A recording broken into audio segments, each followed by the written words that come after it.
Chapter 860. Guan Xueming, but Guan Xian was afraid that her father would do something to hurt Lin Yi in a fit of rage. She didn't know what to do. Lin Yi had nothing to do with this, but he was dragged into this. Guan Xueming heard the argument downstairs and came downstairs to see Guan Xian crying on the sofa. He paused for a moment before asking, Xian, what's wrong? Why are you crying here? Where's your dad? Grandpa. Guan Xian cried even more fiercely when she saw her grandpa. She'd never felt so wronged before. She couldn't understand how her father could interfere with her marriage. Forcing her to marry someone she didn't even know? All right, don't cry. Tell Grandpa what happened first. Is there anything you can't solve? Why are you crying so hard? Guan Xueming didn't know what was wrong with Guan Xian. He sat on the sofa and patted his granddaughter's shoulder. Grandpa, my dad said that he'd arranged for me to marry someone I've never met before. Guan Xian told her grandpa what had happened. Nonsense. Guan Xueming slammed the table. This Guan Xiaoxiang is getting more and more unruly. How can he just decide something like this? Don't worry, Xian. Grandpa will help you. Without me, no one will be able to do anything. I'll call your dad right now. Guan Xueming was furious as well. He was an upright man, but he wasn't one to be inflexible. So when he heard that Guan Xiaoxiang was going to arrange for Guan Xian's marriage, he was furious. Plus, his grandson-in-law was Lin Yi, so he couldn't just let Guan Xiaoxiang marry Guan Xian off. You little bastard, what did you say to Xian? You made my precious granddaughter cry? What's wrong with you, kid? Arranged marriage? I'm telling you, you'd better cancel this engagement as soon as possible. Don't even think about it. Guan Xueming dialed the number and started scolding him. Guan Xiaoxiang froze. His dad hadn't yelled at him like this ever since they'd gotten into a conflict over him starting a company. This made him feel like he had done something wrong when he was young and was scolded by his father. He didn't dare to disobey his father, however. He really couldn't make the decision for the matter that his father mentioned. This was the marriage agreement that he and his wife had made with that nobleman. How could he unilaterally renege on it? Thinking about how much that person had done for him in the past, how great of a favor was that person?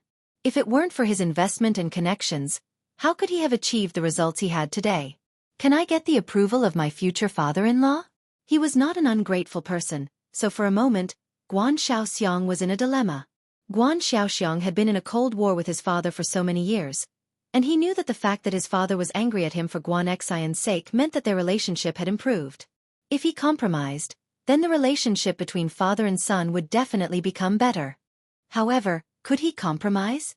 It was impossible for him to break his promise with that person. Unless that person broke the contract, Guan Xiaoxiang would never do such an ungrateful thing.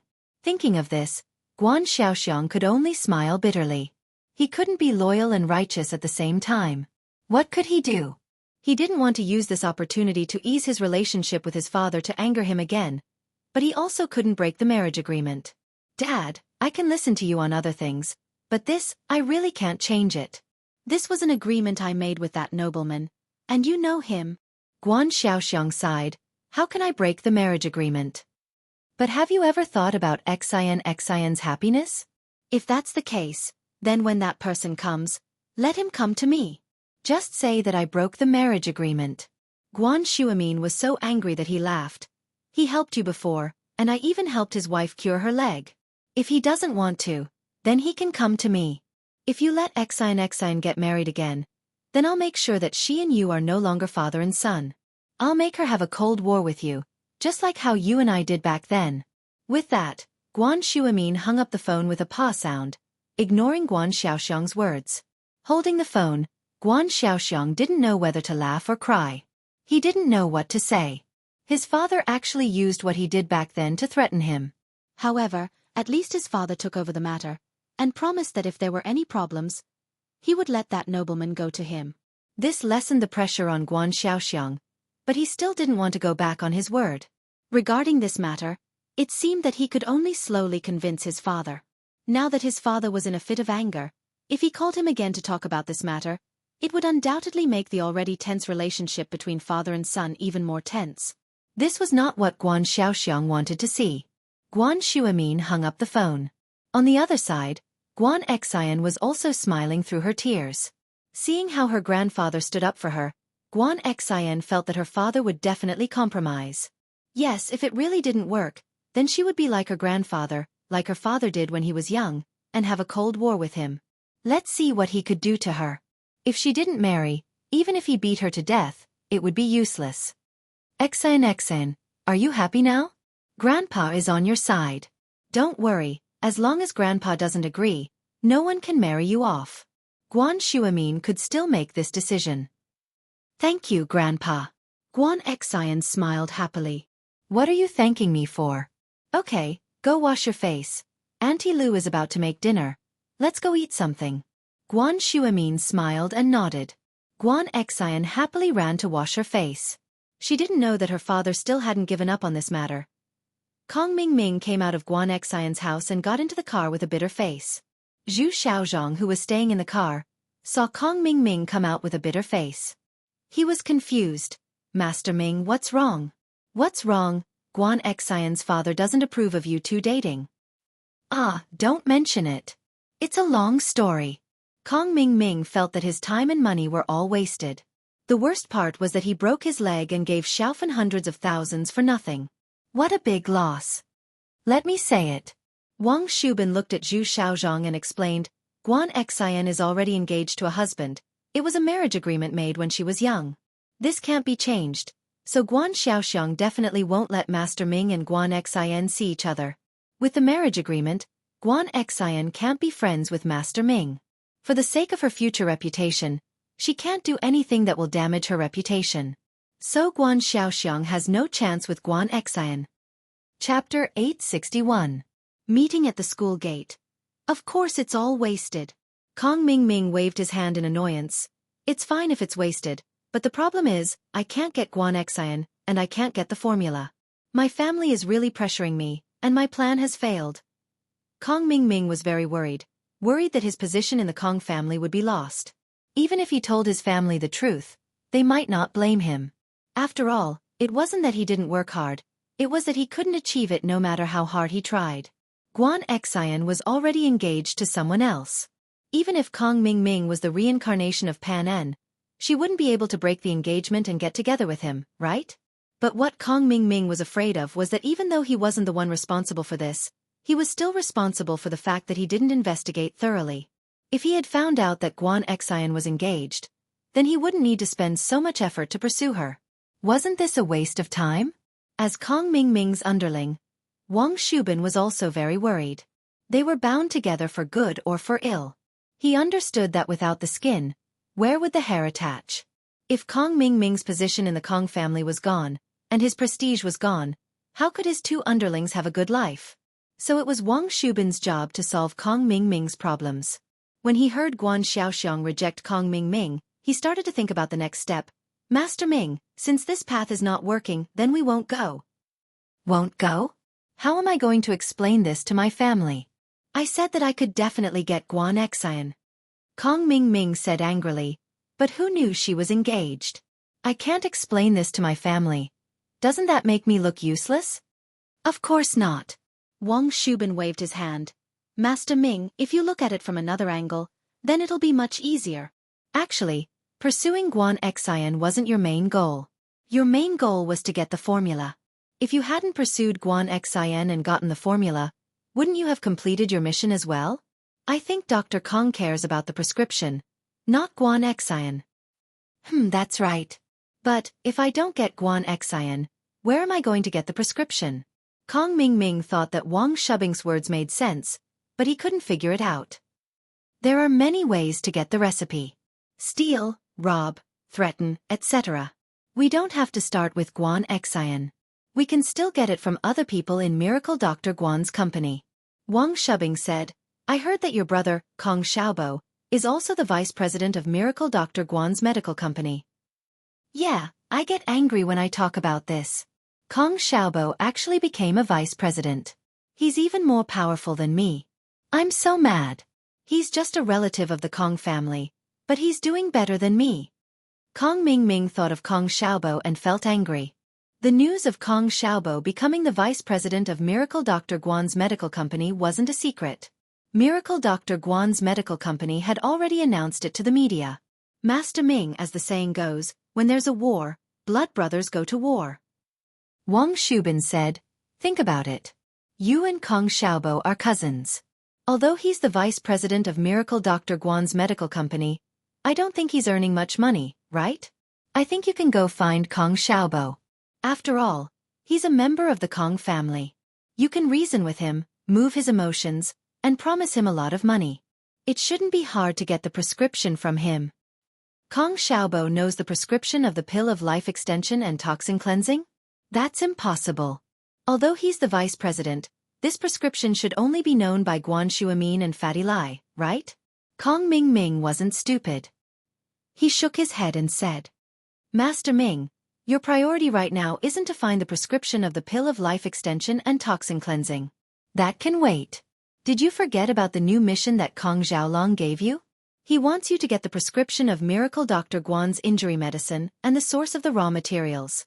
Wang Shubin said, as long as you find these two things, it'll be a great achievement. As for the prescription of the pill of life extension and toxin cleansing, we'll think about it slowly. Oh, that's true. The injury medicine isn't that important. Kong Xiaobo should know the prescription and the source of the raw materials. Kong Ming nodded and said, if that's the case, there's a way. Tomorrow, I'll go find Kong Xiaobo and have a good talk with him. I'll get the prescription and the source of the raw materials from him. Master Ming, you have to remember two things. One is to play the family card. You have to let Kong Xiaobo know that the rise and fall of House Kong is the responsibility of every member of House Kong. You can give him some benefits. For example, after you take control of House Kong, give him some shares of Dr. Kang's medical company. Anyway, this is all nonsense. You don't know when you'll be able to take control of House Kong. Wang Shubin said, other than that, you have to give him some benefits that he can see right now. Didn't you give Xiaofan a sum of money before? You can say that you did it because of Kong Ming. This time, you have to give Kong Ming some more money. Otherwise, he won't cooperate if he can't see the benefits. Yes, what you said makes sense. Kong Ming nodded. I got it. Shubin, you really are the brains. I thought there was no other way and I was going to go home with my tail between my legs. I didn't expect you to have so many ideas. Hee, it's my responsibility to come up with ideas for Master Ming. Wang Shubin smiled proudly. The next afternoon, Kong Ming carried a black leather suitcase with 300,000 yuan and went to visit Kong Xiaobo. Kong Xiaobo would go to Dr. Kang's medical company every afternoon. He had already told his homeroom teacher, Teacher Lu. Seeing that Kong Xiaobo had such a good future, Teacher Lu naturally wouldn't stop him. What was the purpose of going to university? Wasn't it to learn some skills and get a diploma to find a good job? Now that Kong Xiaobo had passed this step and found a good job, the homeroom teacher, Teacher Lu naturally wouldn't say anything. Kong Ming already knew Kong Xiaobo's daily schedule. When Kong Xiaobo left school at noon, Kong Ming stuck his head out of the Porsche Cayenne's rear window. Bro. Here. At first, Kong Xiaobo didn't think the voice was calling him. Although it was familiar, who would come to his school and call him bro? So he didn't pay attention. However, the voice called again. Xiaobo, here. Chapter 862. The omnipresent Lin Yi, Kong Ming. What's the matter? But even so, Kong Xiaobo wasn't afraid of Kong Ming. The two of them had already fallen out on the day of the banquet. There was nothing to worry about anymore. Kong Xiaobo called Kong Ming by his name. Hey, little brother, why are you still so distant from me, your cousin? You still call me Kong Ming. You should call me second cousin. Kong Ming said with a smile. Ha! Kong Xiaobo was stunned after hearing Kong Ming's words. What did Kong Ming mean? Did he get kicked in the head by a donkey? Bro, what are you waiting for? Get in the car. We haven't seen each other in a long time, right? Kong Ming waved at Kong Xiaobo. He purposely let Zhu Xiaozhong drive. Wang Shubin sat in the front passenger seat, and left a seat for Kong Xiaobo in the back. Kong Ming, what do you want? Kong Xiaobo frowned. Long time no see? Didn't I see you giving money to Xiaofan a few days ago? Xiaobo, you're still wary of your cousin. Haha, I came here today to apologize to you. I was young and didn't know any better. I did some things that angered even the gods. I hope you can forgive me. Kong Mingming said it in a nice way so that Kong Xiaobo could get close to him. At that moment, Lin Yi and Tang Yun walked out of the school holding hands. They saw Kong Xiaobo talking to Kong Mingming with a wary face. They felt it was strange and asked, "Xiaobo, what are you doing?" "Boss." Kong Xiaobo was overjoyed when he saw Lin Yi. He didn't know what Kong Mingming was trying to do. He didn't want to talk to Kong Mingming. First, how did Kong Mingming treat Kong Xiaobo? How could Kong Xiaobo not hate him? Second, he used to play with Kong Xiaobo's girlfriend, Xiaofan, and hurt her. Kong Xiaobo not scolding him was already giving Kong Mingming face. Kong Mingming naturally didn't know that Lin Yi was the manager of Miracle Dr. Guan's medical company. Until now, House Kong still thought that Xu Amin was the manager of the company. As for Lin Yi, he was just a bystander. As for Kong Xiaobo being able to enter Miracle Dr. Guan's medical company, Kong Ming didn't think it was because of Lin Yi. From his point of view, Kong Xiaobo must have given Xu Amin the Golden Creation Medicines formula in exchange for the position of vice president. In reality, Lin Yi always gave the same impression to his enemies. He was harmless, as if he was everywhere, but no one knew of his existence. So Kong Mingming didn't put Lin Yi in his eyes. He didn't care about what he said or did. He still urged, "Xiaobo, get in the car. You haven't eaten yet, right? Let's find a place to eat." "Boss, this." Kong Xiaobo was someone who listened to Lin Yi. He always followed Lin Yi's lead. If Lin Yi didn't come, he definitely wouldn't continue talking to Kong Mingming. He would have turned around and left. But now that Lin Yi was here, he needed Lin Yi to make the decision. Since Kong Mingming is treating, there's no harm in going. Let's go and have a look. Lin Yi shrugged. He wanted to see what this Kong Mingming would come up with. "Boss, will you come with me?" Kong Xiaobo hesitated and asked. "Ask your cousin if he agrees." Lin Yi asked with a smile. Kong Xiaobo and Lin Yi didn't deliberately avoid Kong Mingming when they talked, so Kong Mingming heard everything they said. Kong Mingming was anxious to find Kong Xiaobo to get the prescription. Seeing that Kong Xiaobo was very obedient to Lin Yi, he planned to invite Lin Yi along. Last time when Xiaofan took his money, Lin Yi was also present. So Kong Mingming felt that Lin Yi wasn't a righteous person. At the very least, he was greedy. So he didn't need to hide this matter from Lin Yi. As long as there were benefits, Lin Yi would let Kong Xiaobo take it. So before Kong Xiaobo asked, Kong Ming said first, "Lin Yi, right? We're friends, and we've met a few times. Let's have a meal together?" Kong Mingming didn't pursue Guan Xian anymore, so his hatred for Lin Yi had faded a lot. Especially after Guan Xiaoxiang silently tricked Lin Yi last night, it let Kong Mingming breathe a sigh of relief. Now that the two of them didn't have any conflicts of interest, Kong Mingming didn't mind having Lin Yi with them. "You guys go, I won't be going." Tang Yun knew that Lin Yi had something to do, so she let go of Lin Yi's hand and said to Lin Yi, "It's okay, let's go together." Lin Yi looked at Kong Mingming and said, "Let one of your people get down and follow us in a taxi. I have 3 people, your car won't be able to fit." Kong Mingming was so angry that his teeth itched. Wasn't this bullying? I'm treating you guys to a meal, and you want to let my people get down? However, he wanted to please Kong Xiaobo and get the prescription and raw materials from him. He couldn't afford to offend Lin Yi. Thus, Kong Xiaoming's expression changed again and again. He said to Wang Shubin in annoyance, "Shubin, help me sit in the front passenger seat. Then, you sit in the taxi and follow us." Kong Mingming sat in the front passenger seat, Lin Yi, Tang Yun, and Kong Xiaobo sat in the back seat of the Porsche Cayenne. Kong Mingming told Zhu Xiaozhang to find a high-class hotel. Then they went into a private room. Kong Xiaobo had Lin Yi by his side, so he wasn't afraid of Kong Mingming. Since he was already here, he didn't care about Kong Mingming. However, Kong Mingming was here to please Kong Xiaobo, so he didn't mind. "Xiaobo, I heard that you are the vice president of Miracle Dr. Guan's medical company?" Kong Xiaoming asked casually after Xiaobo had ordered a couple more dishes before sending the waiter away. "What's your order?" "Yes." Kong Xiaobo didn't know what Kong Mingming meant, so he answered with one sentence. Lin Yi and Tang Yun stood at the side, as if it had nothing to do with them. Lin Yi snatched the teapot that Kong Mingming was about to take and poured a cup of water for Tang Yun. Do you want some water? Tang Yuan was a little nervous at first. She didn't like Kong Ming. Whenever she saw him, she would think of the miserable Xiao Fan, but now that Lin Yi was by her side, she felt more at ease. N. Tang Yuan held the cup and sipped the tea. Suddenly, she realized that Lin Yi was staring at her, and her face blushed. Chapter 863. Chapter 862. Strange meal. There were no enemies or small fries, and it made Lin Yi feel that his days were very leisurely. Lin Yi didn't know if this was a good thing. Was it really peaceful, and everything was over, or was it just the calm before the storm? From the looks of it, the latter was more likely. Yu Kuan was crippled by him, and it was impossible for House Yu to not do anything. Perhaps they were planning something. As for the others, didn't Kong Ming come knocking on his door? Lin Yi never believed that a bad person could become a good person without any signs. There was no turning point. Could it be that he had an epiphany? Kong Ming was like that.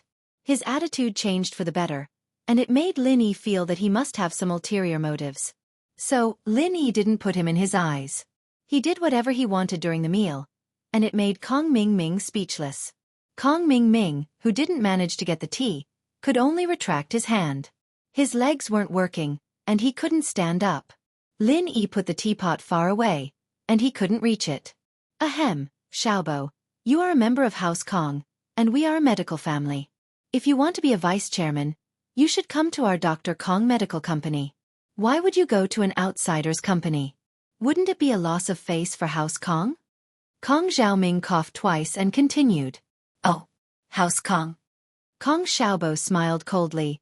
What do I have to do with House Kong? Other than my surname, when did you think of me?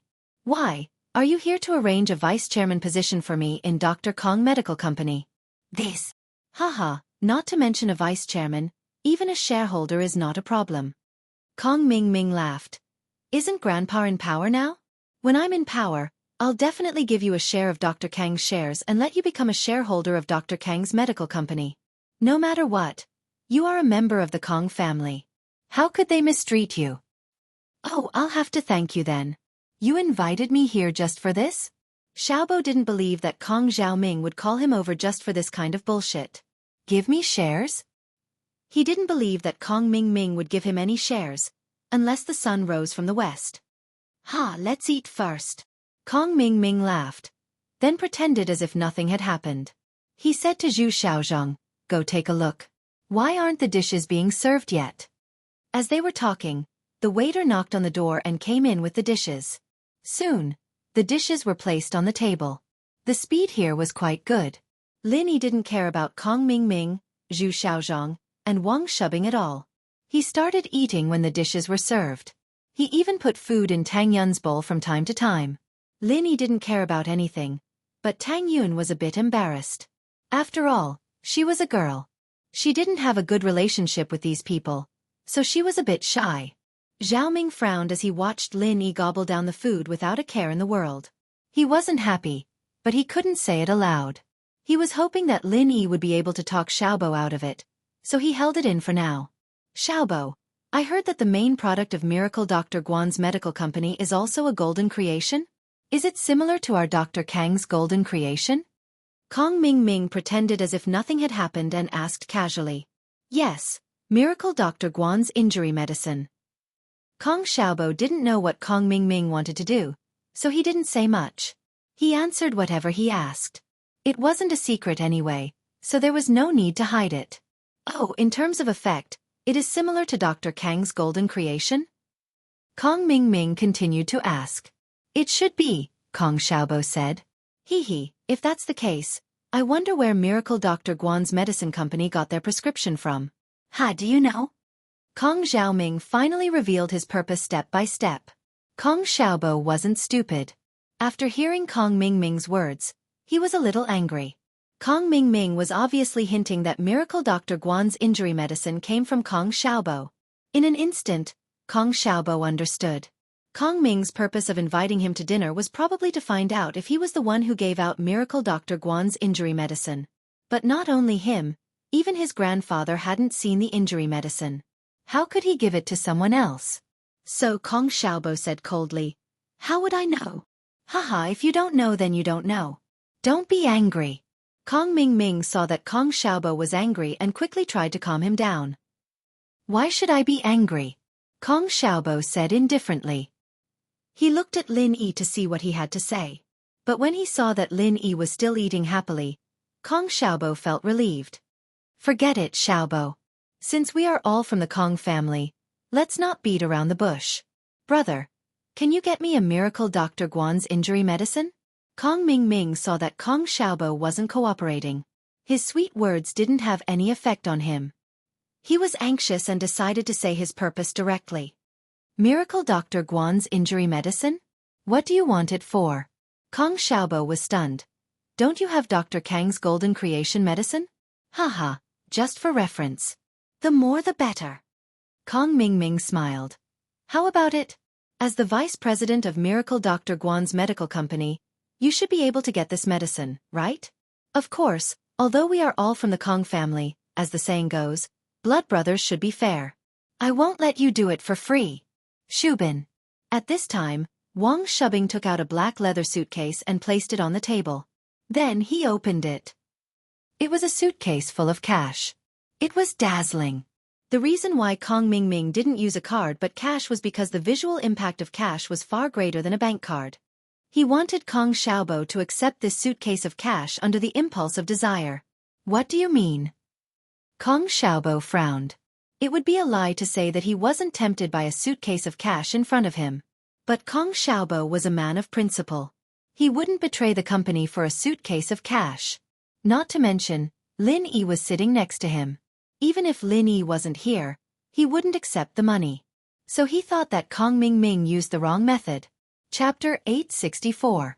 Another scam. Kong Xiaobo was about to refuse, but Lin Yi spoke first. 300,000, Xiaobo, take it. Since it's your cousin's goodwill, there's no reason for you to refuse. Lin Yi stood up and took the money box in front of Kong Ming. Kong Ming was overjoyed. This Lin Yi wasn't that annoying after all. He didn't come here to eat and drink for free. He was very useful at the crucial moment. He's greedy, but that's good. I like greedy people. With Lin Yi by Kong Xiaobo's side, things will be much smoother. Yeah, the Lin brothers are right. There's no reason to refuse such a large sum of money. Kong Ming agreed with a smile. He didn't say the last part of the sentence, which was that he was taking someone's money to get rid of a disaster for them. Kong Xiaobo was stunned by Lin Yi's action. Why was Lin Yi asking him to take the money?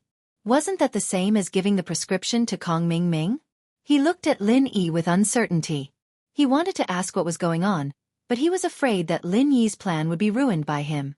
Xiaobo, isn't it just a prescription? As the vice president of the company, you should have access to these core secrets. Why don't you just give the prescription to your cousin?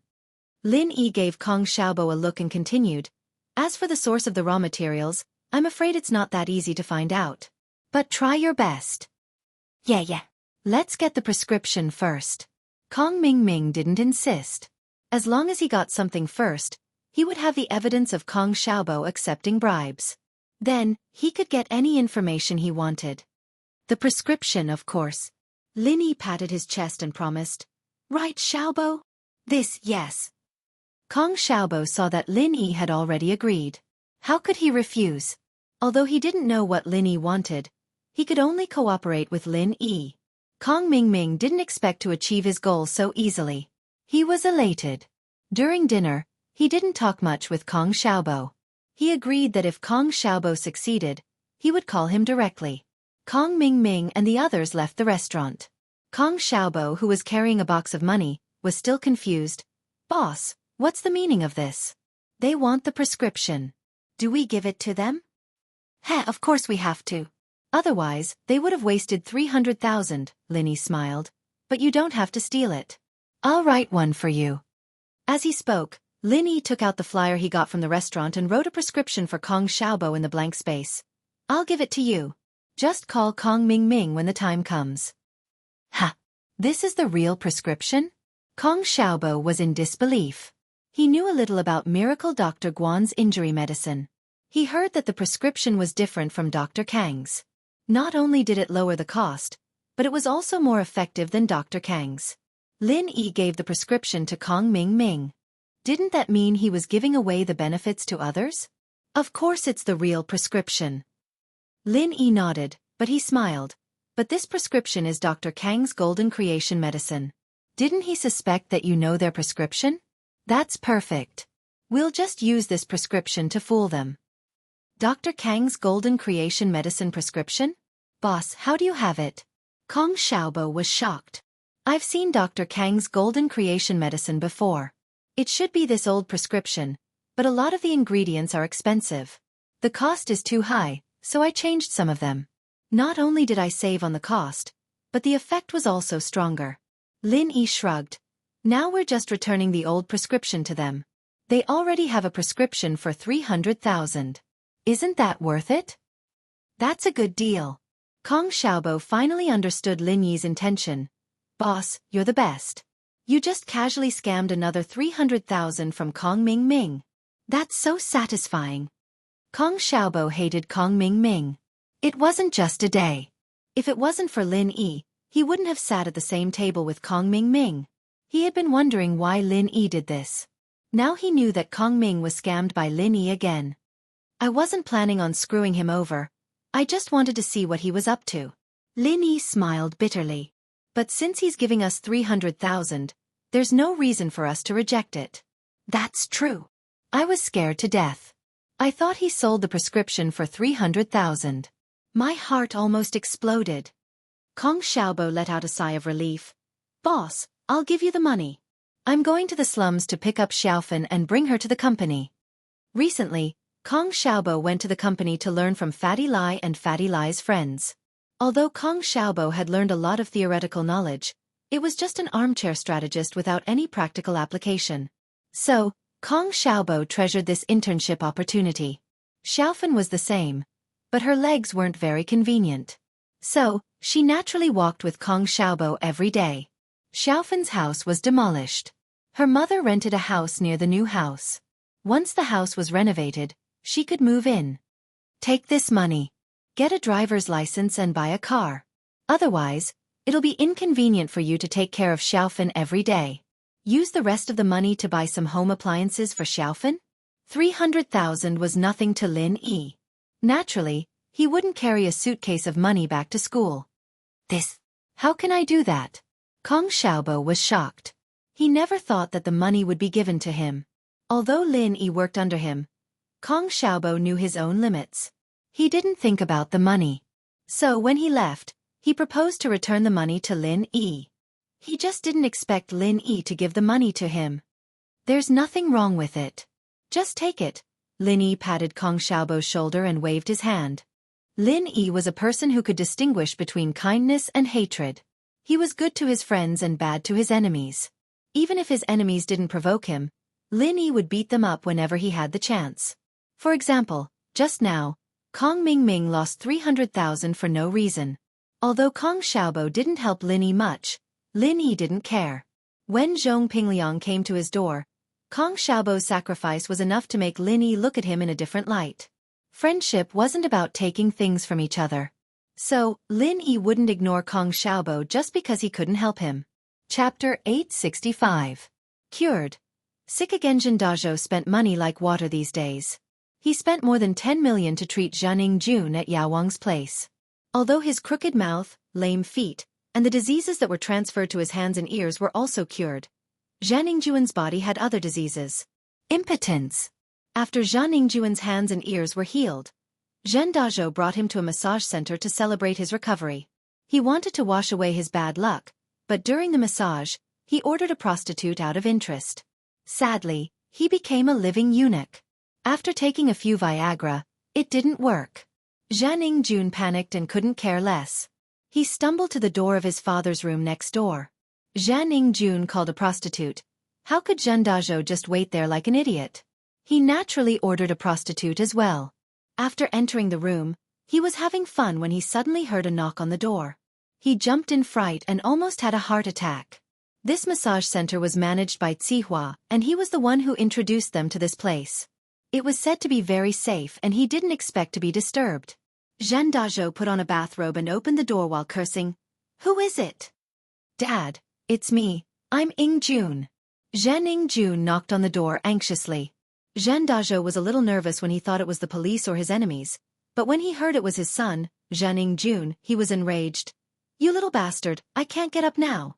Knock my kidney, what's wrong?" "Ha!" Zhang Jun froze and said in fear, "Dad, you can't get it up too?" "No way.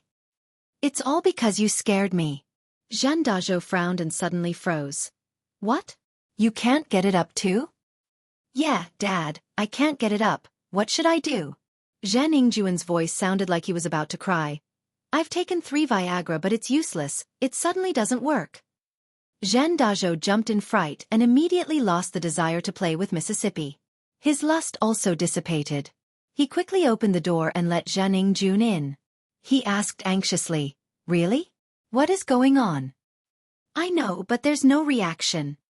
Zhang Jun cried as if his father had just died. "Dad, am I crippled now?" Zhang Dazhou only had one son and he was counting on him to carry on the family line. Hearing Zhang Jun's words, a huge blister appeared on the corner of his mouth. "Don't worry, are you sure you have no reaction?" "Yeah, I'm sure." Zhang Jun nodded. "Look, I'm like this right now." Zhang Jun didn't care that there was a prostitute in the room. He took off his bathrobe and showed it to Zhang Dazhou. Zhang Dazhou was a little anxious. He pointed at the lady in the room and said, "Get out first. This is your money. Don't say anything about this." As he spoke, Zhang Dazhou gave the lady a bunch of money and sent her away. The lady knew that something big happened to Zhang Jun and his son and didn't dare to say anything. She took the money and quickly nodded before leaving the room. "Jun, when did this start? Were there any signs before?" Zhang Dazhou asked carefully. "No, Dad. You know that I've been sick for a while. I didn't touch any women, but when I came here today, I realized something was wrong." Zhang Jun said, "It was still working before. Before we came to Songshan, I went to look for my little lover. So it happened after you got sick? Could there be any side effects?" Zhang Dazhou could only think of this possibility. "It's possible. Dad, let's go look for Zhao Yaowang. He's amazing at bringing people back to life. He must have a solution." Zhang Jun listened to his father's analysis and thought that it was possible. Other than Sequila, there was no other possibility. The two of them thought about it and quickly put on their clothes. They left the medical center and rushed to the floating cloud bar. In the floating cloud bar, Zhao Qibing looked at the money on the deposit receipt and was overjoyed. "Wahaha, I'm such a genius. I thought of such a genius idea. I didn't think that Zhang Jun, that idiot, would give me 10 million in just a few days. It's so easy to earn money." Of course. Sihua flattered. Master Bing's idea to earn money is the best. Of course, Yao Wang's contribution is also a big part of it. I just helped. If it wasn't for Master Bing's idea to change the patient's condition again and again, I wouldn't be able to collect so much money from a patient no matter how good I am. Yao Wang said humbly. "And not bad. Yao Wang, don't be so humble. You're the one who made the money this time. I'll tell my father." Zhao Qibing didn't want to take all the credit for himself. He was a person who was good at winning people's hearts and knew how to make people follow him wholeheartedly. Just like Zhong Fabai and the others, they were all loyal to him now. Zhao Qibing only needed to show them some kindness in exchange for a group of loyal subordinates. Why wouldn't he do it? He understood that even if Yao Wang was the main contributor, House Zhao would know that he was the mastermind behind all of this. Yao Wang wouldn't take the credit away from him, the mastermind, no matter what. "Thank you, Master Bing," Yao Wang said gratefully. Yao Wang started learning medicine at the age of 3 and started to roam the world at the age of 15. Back then, he also played the trick of treating patients worse and worse.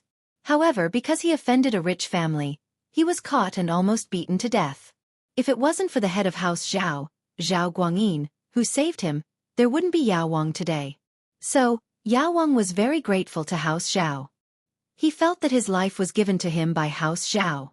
No matter what House Zhao asked him to do, it was only natural. Master Bing was Zhao Guangyin's son, so naturally, he would support him with all his heart. He didn't ask for anything in return. He stayed in House Zhao with the intention to repay their kindness. Now that Zhao Qibing was going to teach him Qinggong, how could he not be touched? Although he didn't care about anything, he still hoped that House Zhao would value him. But, this father and son from House Zhan are rich. 10 million, TSK. It's still a little too little. We haven't squeezed them to the limit yet. If we could squeeze more money out of them, that would be even better. Zhao Qibing said regretfully. Chapter 866. Framing Lin Yao? Really? But wouldn't he suspect something if we do that? Zhao Qibing wasn't stupid. Although he was greedy, he didn't want to ruin his reputation. We want long-term benefits, not Zheningjuan's money. It'll be bad if they suspect that we did it. They won't. I did it discreetly. They don't have the intelligence to find out. Yao Wang waved his hand confidently. Besides, even if they go to the hospital, they won't be able to find anything. That's good, as long as we aren't involved. Zhao Qibing nodded in satisfaction. Of course not.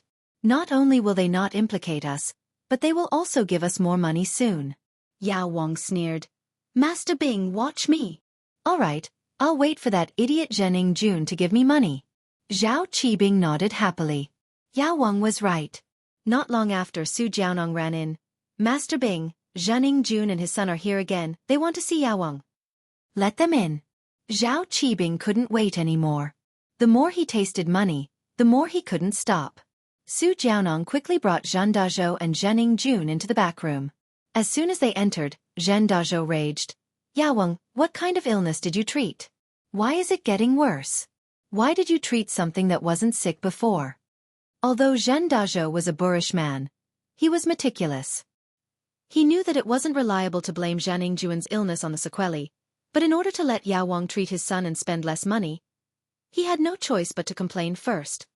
Zhen Dazhou, watch your words. Is this a place for you to be arrogant? Even if this is your territory, you better behave yourself in front of me. Zhao Qibing frowned unhappily, but his heart was beating like a drum. Did Zhen Dazhou and Zhenningjun find out something? Zhen Dazhou's face froze. Indeed, he was only thinking about Yao Wang and forgot that this was Zhao Qibing's territory. He didn't dare offend Zhao Qibing. It wouldn't be hard for the power behind Zhao Qibing to kill him. So, Dazhou's face turned into a smile. Master Bing, don't be angry. Humph, if you have something to say, then say it nicely. Don't think that just because you spent money to see the king pharmacist, you are a god. In my place, customers are not gods. Zhao Qibing curled his lips. Seeing that Dazhou didn't dare to act rashly, he calmed down and sneered. We don't accept normal people who want to see Yao Wang. Of course, of course. Dazhou didn't dare to say anything after seeing Zhao Qibing's attitude. He said with a bitter face, Master Bing, Yao Wang, please take a look at my son. Didn't I cure Zheningjuan's illness? What else are you looking at? Yao Wang pretended to be confused as he looked at Zhen Dazhou. No, he's still sick. Zhen Dazhou quickly said. You're sick?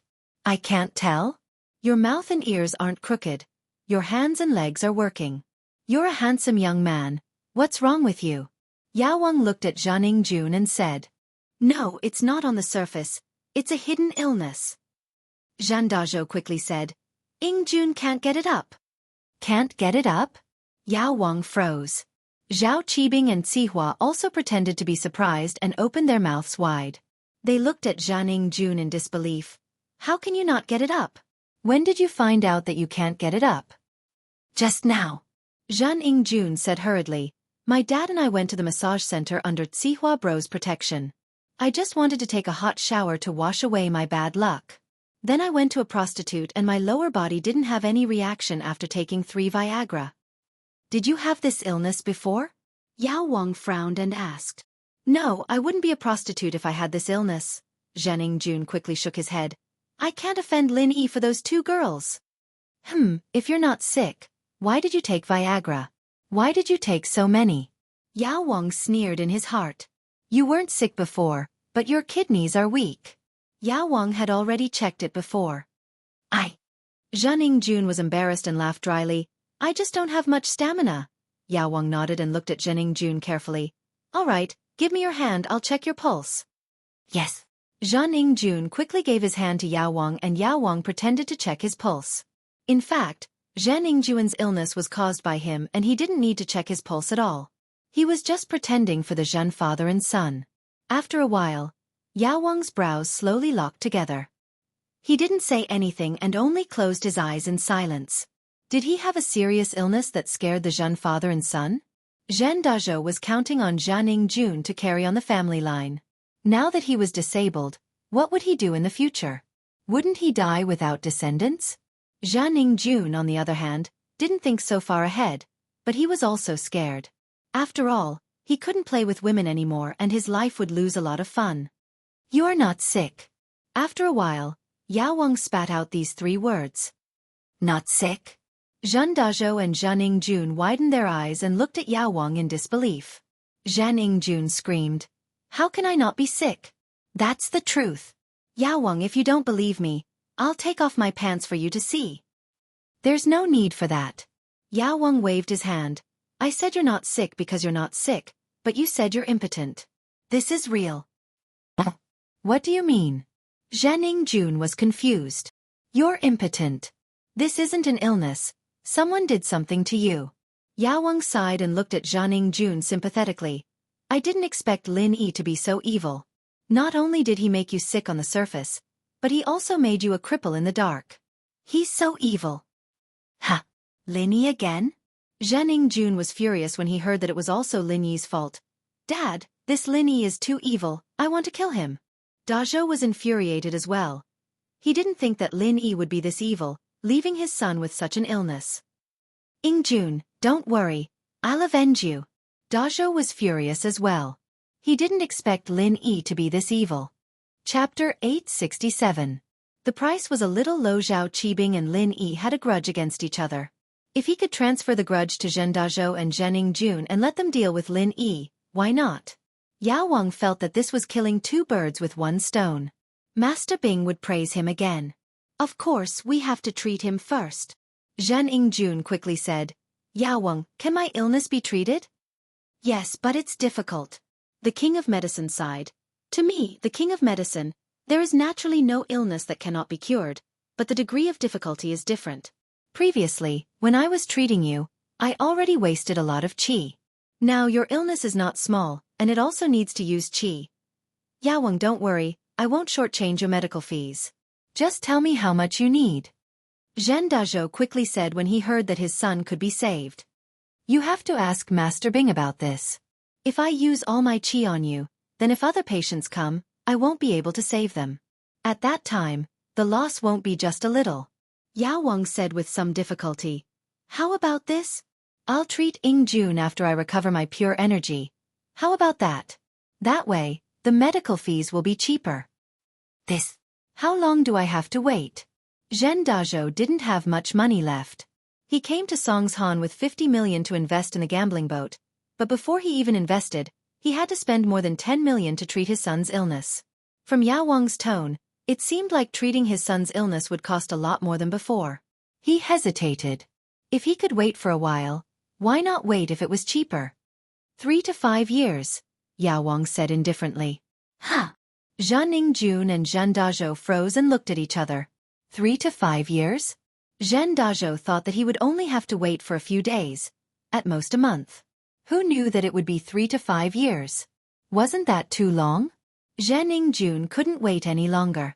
If something went wrong or he couldn't find Yao Wang, wouldn't he be a eunuch for the rest of his life?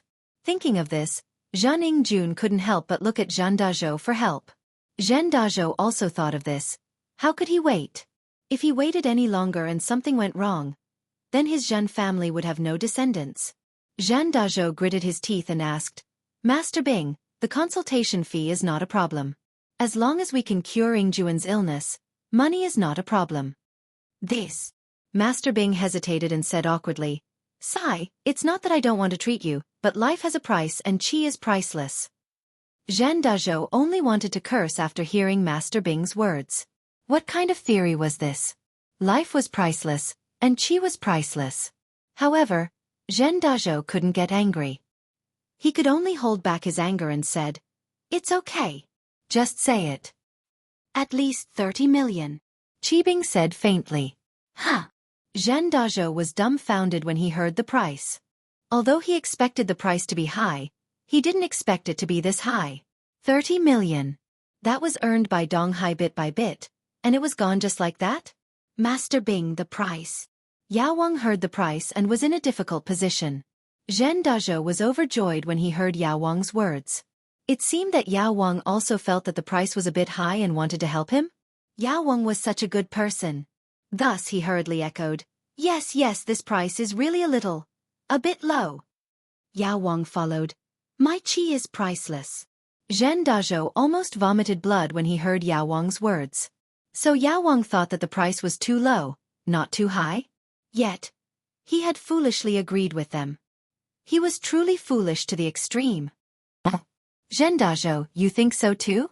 It seems like I'm really a kind person, asking for such a low price. Zhao Qibing shook his head in self-mockery. If that's the case, you can add more. That. Haha, I'm a bit short on money recently, 30 million it is. Zhen Dazhou awkwardly agreed to the price. How could he dare to disagree? If he didn't, it might become 40 million soon. 30 million it is. I've already said it. Yao Wang, this is the price, right? What do you think? Zhao Qibing looked at Yao Wang and asked. Okay, whatever Master Bing says, we'll do it. Yao Wang nodded. Thank you, Master Bing. I'll go prepare the money now. Zhen Dazhou said. Jun and I will leave first, we'll come back when we have the money. Dad, why don't you prepare the money and I'll stay here for treatment? Zhen Jun didn't understand why his father wanted him to leave with him. How can we do that? How can we let Yao Wang treat you without money? You're so stupid. Zhen Dazhou glared at Zhen Jun and said. Zhen Jun had no choice but to follow his father out of the bar and asked curiously, Dad, why did you drag me out? It'll be better if you let me treat the illness first. It'll prevent more problems. We came in a hurry and thought it was a side effect, but it doesn't seem to be. So, I'm thinking, should we go to the hospital and have a look? What if the hospital can treat it too? Then we won't have to waste money, right? Zhen Dazhou wasn't stupid and had some intelligence. You're right, I was too impatient. Zhen Jun nodded. Yeah, 30 million can be used for anything, but if it's used for treatment, it'll hurt my heart. The father and son discussed and stopped a taxi to go straight to the hospital. However, they went to the First People's Hospital, the Male Specialist Hospital and so on. In the end, they couldn't find anything. The Medicine King was right about his illness. He didn't have any illness, so what could the hospital find? This was all Yao Wang's doing. Whoever started the trouble should end it. How would others know how Yao Wang did it? After coming out of the hospital, the father and son completely believed Yao Wang's words. Zhen Dazhou sighed. It seems like you really aren't sick, it's that Lin Yi who did something to you. Even the big hospital said that you aren't sick. It seems like only Yao Wang can treat you. Chapter 868. Revenge, Jun. I can't let this Lin Yi go even if you don't say it. He made me lose 40 million. Do you think my money is so easily lost? This debt, I will definitely put it on Lin Yi's head. Dazhou laughed coldly and said fiercely. He was also exasperated. Who was he, Zhen Dazhou? When had he ever suffered such humiliation? Right, Dad, I heard that Meng Yao's family's pretty rich, and Lin Yi's her bodyguard. Why don't we make a move on Meng Yao and get her to pay us the money? Zhen Jun immediately turned his attention to Meng Yao. He more or less knew about Lin Yi from Zhao Qibing. Of course, Zhen Jun didn't know that Zhao Qibing purposely leaked this information to him so that he could be cannon fodder. I know, I've already asked someone to investigate. Pengzhan Industries is very famous in the province. Dazhou, on the other hand, had his sights set on Pengzhan. He'd thought it through very well. If his son was in this state because of his daughter, then who else would pay for the medical fees? Not only did he have to pay for the medical fees, but he also had to give some compensation. Yes. Zhen Jun heard that his father also wanted to cause trouble for Meng Yao and he felt relieved. But, we must kill that Lin Yi. It won't be easy to kill Lin Yi. I heard that he is a master at the early phase of the mystic class and that Li Fu beside Pengzhan is also a master at the peak of the late phase of the golden class. It won't be easy for us to touch them.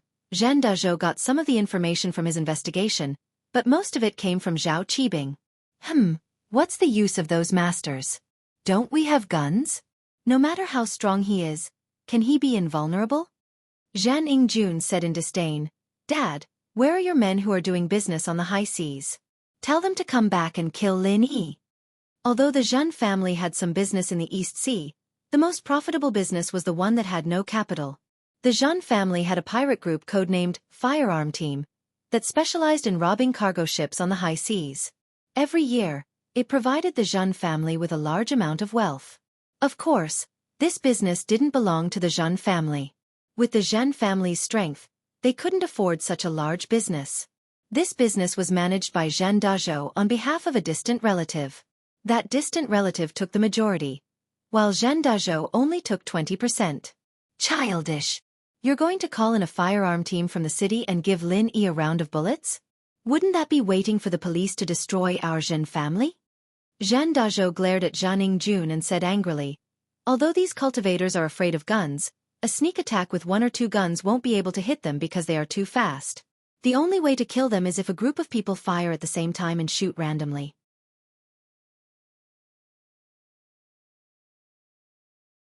Why aren't they back yet? No, I think Zhen Dazhou wants to take Jiang Jun to the hospital to confirm if he's sick or not. Yao Wang saw through Zhen Dazhou's intention. Would the hospital be able to tell? Qi Bing paused and asked.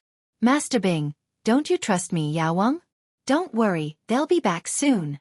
Yao Wang said, Master Bing, you'll definitely earn this money. Then I'm relieved. Zhao Qibing nodded.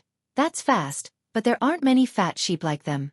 Otherwise, I wouldn't be able to make money from real estate. Chapter 869. A good plan, of course. We have Lin Yi to take the blame for us. What's there to be afraid of? Zhao Qibing waved his hand. But this time, we have to get a hidden illness that's hard to notice. It's best to let him notice it after a while. You're right. I understand, Master Bing, don't worry. Yao Wang nodded. I'll get him a disease that affects his eyesight and make his eyes blurry until he can't see anything. Of course, this will take around a year. Okay, let's do that. 1 year later, when House Zhen has earned enough money, they'll send it to us. Wahahaha. Zhao Qibing laughed excitedly. Just as Yao Wang predicted, Zhen Dazhou brought Jiang Jun back. They couldn't find anything wrong with their son in the hospital, so they could only come back to Zhao Qibing to be cheated. Master Bing, I've finally collected the money. When can we start the treatment? Zhen Dazhou said with a smile. He was now sure that only the king pharmacist could cure his son's illness.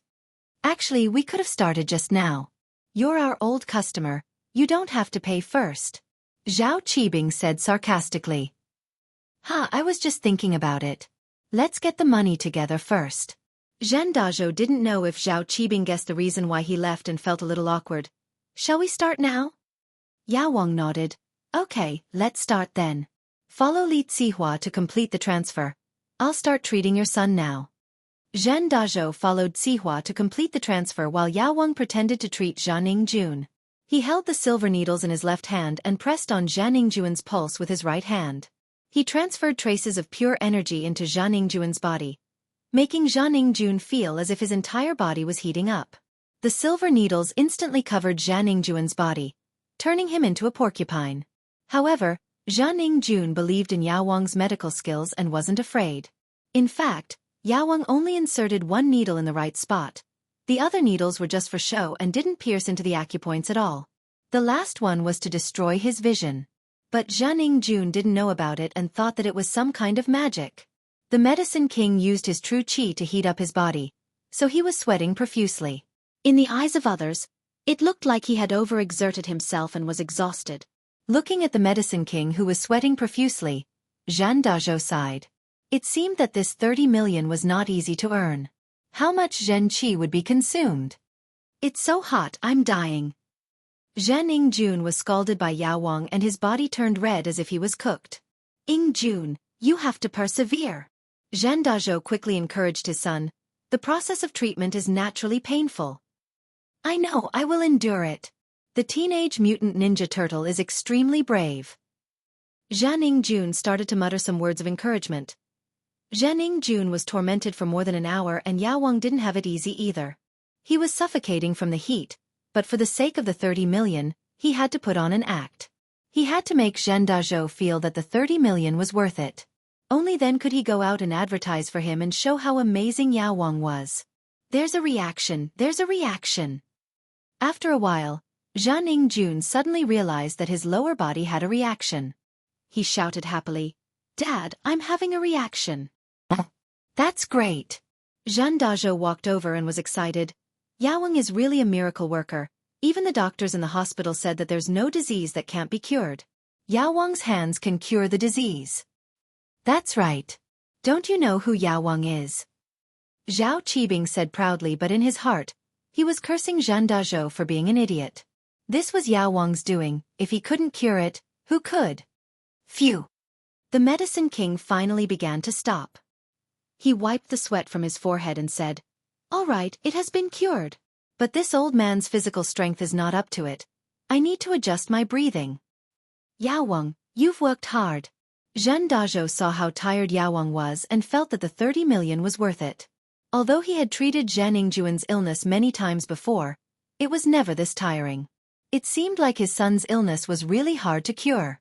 Yaowang waved his hand and didn't say anything. He just sat there with his eyes closed, and Jianghu jumped up in excitement. "Dad, it's really working, it's really cured." That's good, that's good." Xianxia sighed in relief. "Thank you, Master Bing and Yaowang." "You're welcome. I have to congratulate your son for regaining his manhood." Zhao Qibing laughed. "But you spent the 30 million in vain." "Why do you say that?" Xianxia froze as he didn't expect Zhao Qibing to say that. If it wasn't for Mengyao and Yushu, if it wasn't for Lin Yi helping them, would Jianghu have so many problems? Would you have suffered such a huge loss? Zhao Qibing started to convince Xianxia to go against Lin Yi. "Yeah, this time, I won't let him go so easily. But I still need your help, Master Bing. Help me investigate Pengzhan Industries." Xianxia felt that he was unfamiliar with this place and he needed to rely on the locals to do anything in Songshan.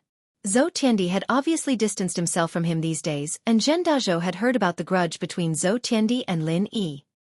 He laughed at Zhou Tiandi's cowardice and decided not to bother him anymore. "That's not a problem." Zhao Qibing nodded generously. "After all, we're old friends. I can help you with this. But how are you going to deal with Lin Yi? If it's convenient, can I give you some advice? Lin Yi and I are old enemies." Xianxia had heard about the grudge between Zhao Qibing and Lin Yi, so he dared to tell Zhao Qibing about his plan to deal with Lin Yi. "The enemy of my enemy is my friend." He believed that Zhao Qibing wouldn't betray him. "It's like this, I'm preparing to." Xianxia told Zhao Qibing his plan to deal with Lin Yi. "Oh, that's a good plan. Why didn't I think of it before?"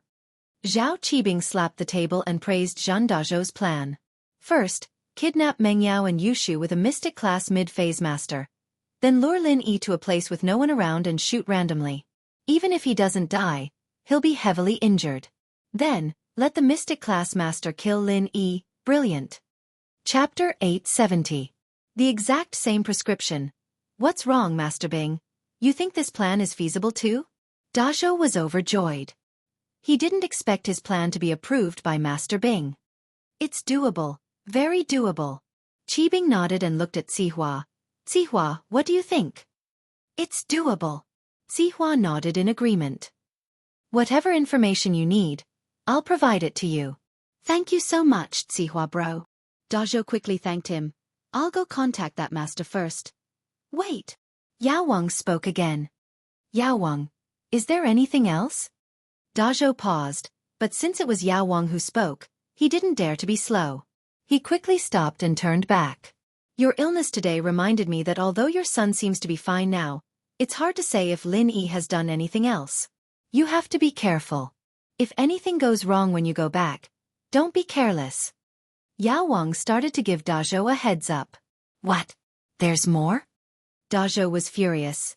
"Isn't this Lin Yi too wicked? There's more. It's just a guess, I can't be sure. After all, I only thought of it after what happened today." Yaowang sighed. "Then, Yaowang, can you check June again?" Dazhou asked carefully. "I can't find anything right now.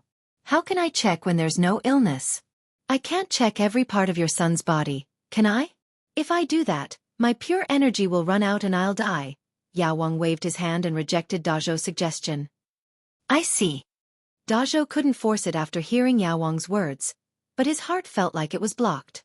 He was very unhappy, and his hatred for Lin Yi increased by another level. But don't worry, there's no illness that I, Yao Wang, can't cure. If there's any problem, come find me. Yao Wang comforted. That's the only way. Zhen Dazhou had no choice but to leave with his son. After Zhen Dazhou and his son left, Zhao Qibing sighed. What two idiots, I really hope they get lucky and kill Lin Yi again. Let them do whatever they want, we just need to focus on earning our own money. Zihua said. Master Bing, now that we have 40 million in our account, shouldn't we start building the orphanage? Oh okay. Get ready. Take the king pharmacist to the orphanage and warn them. Tell them to move away, or I'll kill them. Qibing said arrogantly. Now that he had a guaranteed way to earn money, he was much more domineering. Master Bing, but I'm not good at fighting, right? Yao Wang's listless expression changed to one of high spirits. Don't worry, you just need to show the strength of a mystic class master. I don't think that the dean, a golden class master, would dare to fight a mystic class master like you directly. Qibing said nonchalantly. You're not going to fight her, you're going to scare her. Don't worry, as long as she's not an idiot, she won't fight you. Okay. Yao Wang relaxed. Master Bing, I'll go take a shower first. I almost died from the heat. I'm sweating all over. 30 million isn't easy to earn. Huh. Zhao Qibing heard Yao Wang's words and smiled happily. Yao Wang, don't worry. No matter what, you're the main contributor. I'll remember it. Thank you, Master Bing. Yao Wang quickly cupped his hands in thanks. There was a Zhao Yao Wang in Songshan, and his miraculous hands were comparable to Hua Tuo's. The news spread from the Zhen father and son, and with Zihua's purposely spreading rumors, Zhao Yao Wang's name quickly spread through the upper class of Songshan, and even many outsiders knew about him. However, because of Zhao Yao Wang's high fees, other than Zhening Jun, who couldn't be cured by others, no one else was willing to spend so much money. So even though Zhao Yao Wang was famous, there weren't any patients. Kong Mingming got the Yao Wang formula from Miracle Dr. Guan's injury medicine from Kong Xiaobo, and he was overjoyed. He didn't think that he'd get the formula so easily. If he'd known, he wouldn't have gone after Guan Xian. However, Kong Xiaobo's power was limited. It was easy to get the formula for the injury medicine, but it wouldn't be so easy to get the formula for the pill of life extension and toxin cleansing. Kong Xiaobo's access was limited, after all. It seemed like he had to start from Guan Xuemin's side. Of course, this was a matter for the future. At least he had something to report now. Kong Mingming happily returned to House Kong with the formula for Miracle Dr. Guan's injury medicine. Dr. Kong was quite satisfied with Kong Mingming's achievements. After all, the formula for the pill of life extension and toxin cleansing couldn't be rushed, and Kong Mingming getting the formula for Miracle Dr. Guan's injury medicine back was a great achievement. As expected, this formula is exactly the same as our House Kang's formula. Dr. Kong held the formula from Kong Mingming and was furious. It must be that bastard Kong Xiaobo who offered this formula to Guan Xuemin in exchange for the position of vice president. Greedy bastard, ruining House Kang's plans. Of course, Dr. Kong didn't doubt the authenticity of the formula. After all, the formula was in Dr. Kang's hands. Even Kong Guifeng and Kong Cuepu didn't know about it, let alone Kong Mingming. The only one who knew the formula was Kong Xiaolong, and Xiaolong wouldn't leak it out. He'd already decided that Xiaolong would be the future head of House Kong. Why would he betray his own interests? So this recipe had to be Xiaobo's handiwork. Yeah, he sold it to me for 300,000, so naturally he'd give it to Guan Xuemin for the position of vice president. Kong Mingming nodded in agreement. Humph. If that's the case, then don't blame me for being rude. Dr. Kong smiled coldly. Yes, Grandpa, we can't let them have it easy. Kong Mingming said. Chapter 871. Showering with them? So that's how it is. I was thinking that after their products hit the market, we could just buy a few boxes and slowly test them. Why would we need to spend so much money on a prescription? So it turns out that we want to give them a blow when their products hit the market. Kong Mingming nodded in realization. Xiaolong didn't explain it too clearly to him on the phone, and Kong Ming didn't really know what the recipe was for. Xiaolong, you go prepare for this, and make sure that Miracle Dr. Guan's company's reputation is ruined. Dr. Kong said to Xiaolong. Come up with a plan and show it to me. Yes, Grandpa. Xiaolong nodded and agreed. Scheming was his forte, and he had to make sure that Miracle Dr. Guan's medical company's reputation hit rock bottom. Not only would it affect his impression in front of Miracle Dr. Kong, but it was also because House Kong would be Xiaolong's House Kong in the future. He had to kill Guan Shuamin in the cradle. He couldn't let them take away his market share and position. Right, Grandpa, Guan Xian's already engaged. What should we do about this? Our previous plan won't work. She's engaged. How could she still be friends with me? Kong Ming blamed his failure on Guan Xian's engagement, but House Kong didn't know the specifics, and they didn't doubt Kong Ming's ability to pick up girls. That's our mistake. We didn't think that Guan Xian was already engaged, and now the recipe for the pill of life extension and toxin cleansing is going to be difficult. Dr. Kong frowned after hearing Kong Ming's words. He knew that a girl like Guan Xian wouldn't be too intimate with another man after she was engaged, so their plan to steal the recipe was obviously not going to work. But Dr. Kong didn't want to give it up just like that. After all, this prescription could be the stepping stone for the Kong family to successfully become an aristocratic family. It could allow the Kong family's strength to rise to a higher level and reach a higher position. Yes, I didn't do my research properly and acted rashly. Thank goodness I didn't alert them, or it'd be even more troublesome. Kong Ming wasn't stupid. He was afraid that his grandpa would blame him, so he admitted his mistake quickly. I've disappointed everyone. Grandpa, you can't blame Zhao Ming for this. Xiaolong had to show his generosity as the leader of the third generation. Although it was true that Zhao Ming didn't investigate the matter thoroughly, who would have thought that Guan Xian had an engagement? Xiaolong said. This isn't something that can be stopped with mere human strength. Xiaolong's right. Xiaolong is right. You don't need to belittle yourself, Zhao Ming. You've already done very well. As for the pill of life extension and toxin cleansing, we'll think of something else. Dr. Kong said. Don't worry, Grandpa. I'll head back to Songshan if there's nothing else. I'll keep trying to find out more, but I'll have to rely on my family's support for the expenses. Kong Ming was living a carefree life in Songshan, and he didn't have any supervision from his family. That's not a problem. I'll give you another $1 million for the expenses. Let me know if it's not enough. As long as we can get the recipe for the pill of life extension and toxin cleansing, it'll be worth it no matter how much money we spend. Miracle Dr. Kong said. Right, you'll have to work harder on the sourcing channel. If we get a hold of Shuamin's raw material sourcing channel, we'll seal it off completely. I'd like to see what they'll be able to sell in the future. What's the use of a recipe? Okay, I got it. Kong Xiaoming nodded and replied. Lin Yi sat on the sofa, watching Pleasant Goat and Big Wolf with the Miss and Yushu. He didn't understand why the Miss and Yushu would like to watch kid stuff at their age. But then again, it was understandable that they were a little childish since they'd been living together all day, not interacting much with the outside world. The night was boring, especially with Yushu and Meng Yao watching TV. Lin Yi didn't have anything to do, so he picked up the phone on the table and started playing games. He'd volunteered to watch TV with them just now, and it'd be a little embarrassing if he were to leave halfway through. Wouldn't that be a little too much of a disgrace? The Miss seemed to be someone who cared a lot about face. I'm going to shower. Lin Yi wasn't interested in it at all, and when the show was finally over, he tossed his phone on the coffee table and stood up, preparing to take a shower in his room. I'm going to shower too, Meng Yao stretched her body. What about you? Oh, I haven't finished my apple yet. I'll watch TV for a while. Yao sis, you go shower first. Yushu used the remote control to change the channel, her mouth stuffed with half an apple as she mumbled. Meng Yao turned around and went upstairs. General Wei Wu saw that the people in the living room had left, so it wagged its tail and went back to its place, under the stairs. Not long after Lin Yi and Meng Yao left, Lin Yi's phone rang, scaring Yushu. She picked it up and saw the name, Tang Yun.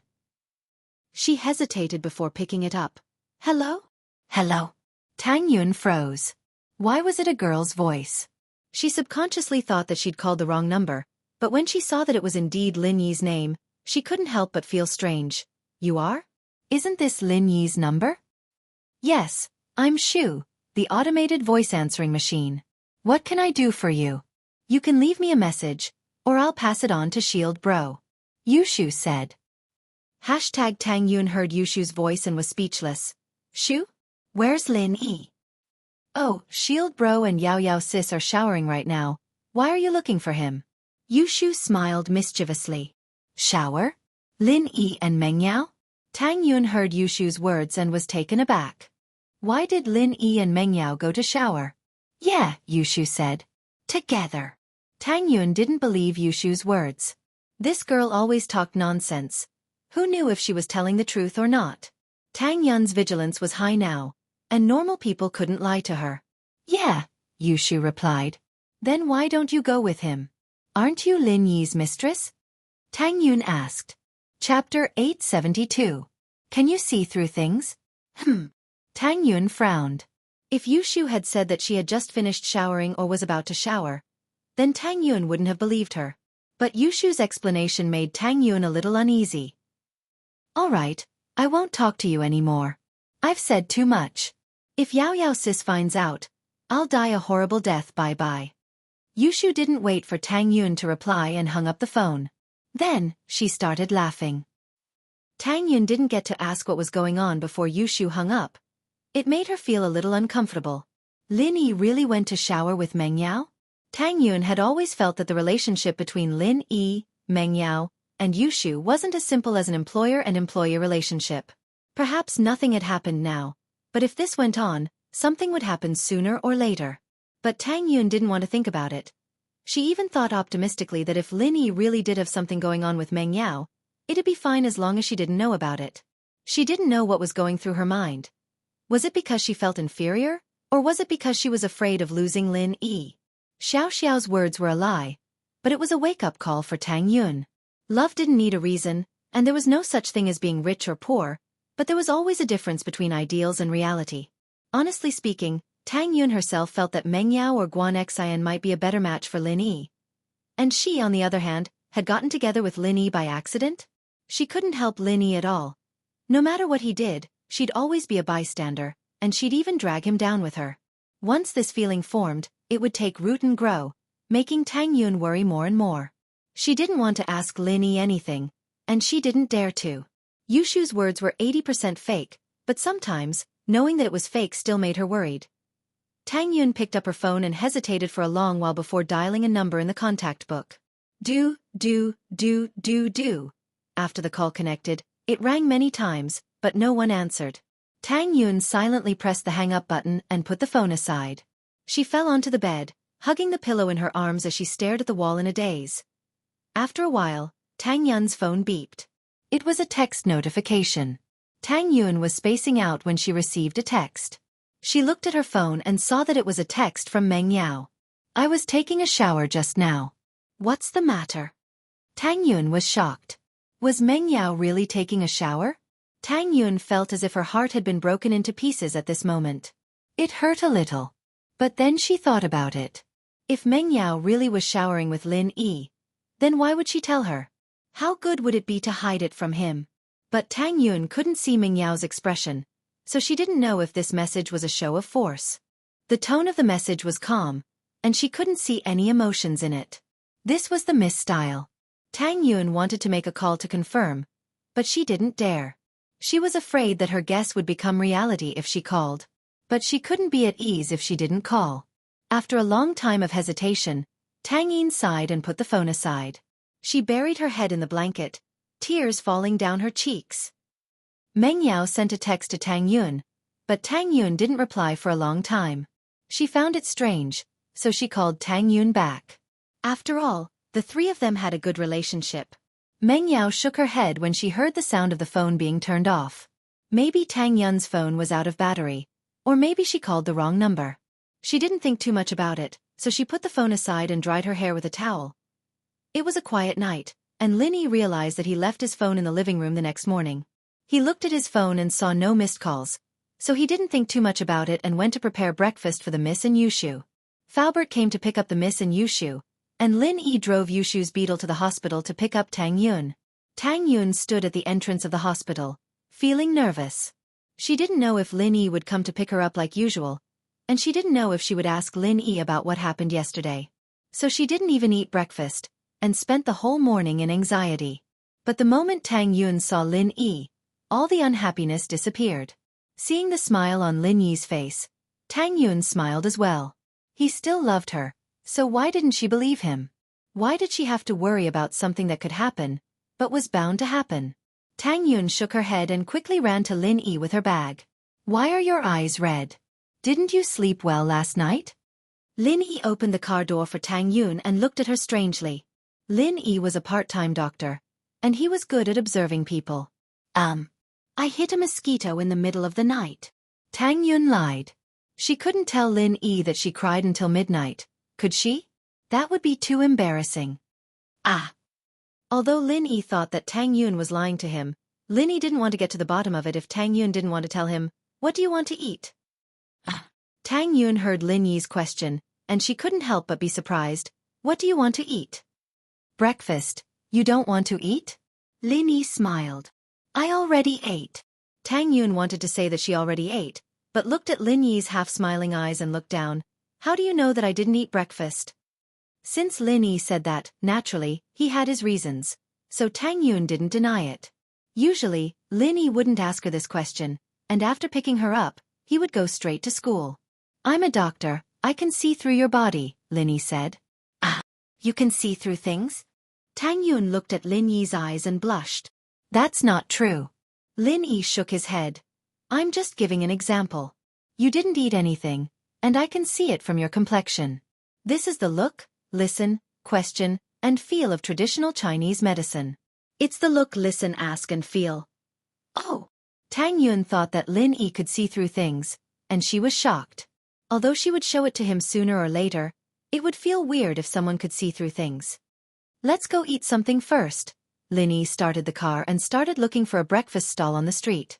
"I don't think so. We'll be late for school." Tang Yun was worried. Chapter 873. No one answered. Tang Yin was speechless, but a question came to her mind. "Right, Mr. Wang, why does he look like he's scared of you?" This was something Tang Yun couldn't understand. She used to think that Lin Yi was some rich young master, and that Ji Feng didn't dare offend him. But now that Lin Yi's identity was revealed, he was just Ming Yao's bodyguard. Why would Wang Jifeng be scared of him? He wouldn't even give face to the nephew of the school board, Zhong Pingliang, right? I caught him hitting on a girl in school. Lin Yi didn't hide it. Tang Yin's eyes went wide. Hitting on a girl? Him? In school? I think it was his lover? One of the teachers in school. Lin Yi shrugged. I just happened to see it, and he felt guilty. I see. Tang Yin didn't know what to say.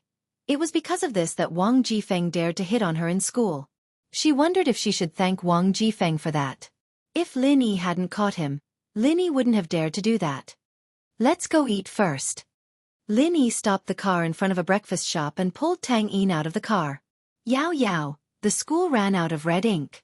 Should we buy another bottle? Yushu asked Meng Yao as if she had thought of something all of a sudden. Oh, let's get one then. Meng Yao nodded before turning to Faubert. Faubert, there's a culture store nearby. Please stop the car. We want to buy a bottle of red ink. Okay, Miss Chu. Faubert nodded.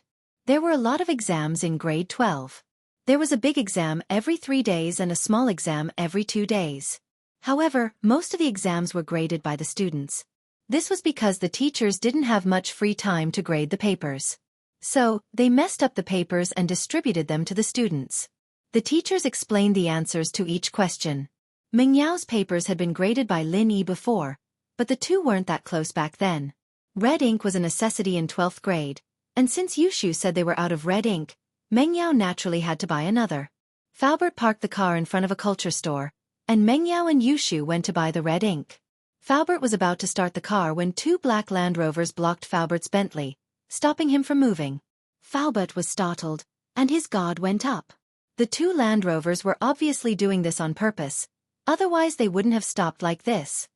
Miss Chu, be careful. Contact Mr. Lin. Years of experience told Faubert that there was a hint of danger. As expected, the doors of the 2 Land Rovers opened in an instant, and a tall man in white came out of the Land Rover in front, while 2 men in black came out of the Land Rover behind. Each of them had their right hand on their belt, and after getting out of the car, they stood on the left and right sides of the Bentley. Uncle Fu locked the carriage door and took a deep breath. The 2 black-clothed men in the back were nothing to be afraid of, But the white-clothed man in the front made Uncle Fu feel an unprecedented pressure. However, the man in white didn't seem to care about the locked car door at all. He reached for the door, and with a bang, the door was pulled down by the man in white. One had to know that the doors of a Bentley were extraordinarily sturdy, especially Peng Zhan's car, which was made to be bulletproof. Who would have thought that the man in white would be able to destroy it so easily? Falbert's expression froze. As expected, the man in white didn't come with good intentions, and he must be a practitioner, at least above the middle phase of the golden class. The door was pulled down by the man in white, and naturally, Falbert couldn't sit in the car anymore. For a master like him, doing so was equivalent to waiting for death. This man was a huge threat to him, and he couldn't protect Meng Yao even if he wanted to. Falbert had no choice but to get out of the car, hoping that he could buy some time for Meng Yao and Yushu to call Lin Yi. However, since the front door was opened by the man in white, the two men in black easily unlocked the door from the front, and opened the back door directly. They took out two black guns from their waists, one for each of them, and pointed them at Meng Yao and Yushu. "Hand over the phone." The man in black glared at Meng Yao and Yushu coldly. "Okay." Yushu handed over the phone obediently. She knew that she shouldn't fight when the odds were against her, and she didn't say anything, knowing that these two were not joking around. Meng Yao was about to call Lin Yi, but it seemed like she couldn't do it anymore. She handed the phone to the man in black helplessly, but she dialed Lin Yi's number and didn't hang up. The man in black took Meng Yao's phone, looked at it, and quickly hung up. He turned off the phone and looked at Meng Yao coldly. "Don't think you're so smart. Get out of the car and get into the car at the back." Lin Yi was having breakfast with Tang Yun when he received Meng Yao's call. The Mrs. phone rang twice, and before Lin Yi could pick it up, the other side hung up. This surprised Lin Yi, and he called back, only to hear that the phone was turned off. Was there no electricity? Lin Yi didn't think much about it. After all, Meng Yao was sent to school by Falbert every day. Lin Yi didn't have to worry about it. "What's wrong?" Tang Yun asked when she saw that Lin Yi didn't get through. "It's nothing," the miss just called, and hung up after a couple of rings. "I called back, but her phone was turned off." Lin Yi shrugged. "Maybe it's out of battery." "Oh." Tang Yun pouted when she heard that it was the miss, and she didn't say anything else. She was a little disappointed. "What's wrong?" Lin Yi saw that Tang Yun seemed to be depressed, so he asked. "It's nothing." Tang Yun shook her head. "Did something happen to the miss? Why don't you call Yushu?" Lin Yi thought about it, and it made sense. If he couldn't get through to Meng Yao's phone, then he would call Yushu. He dialed Yushu's number, but Yushu's phone was turned off as well. Lin Yi frowned, and he felt that something was wrong.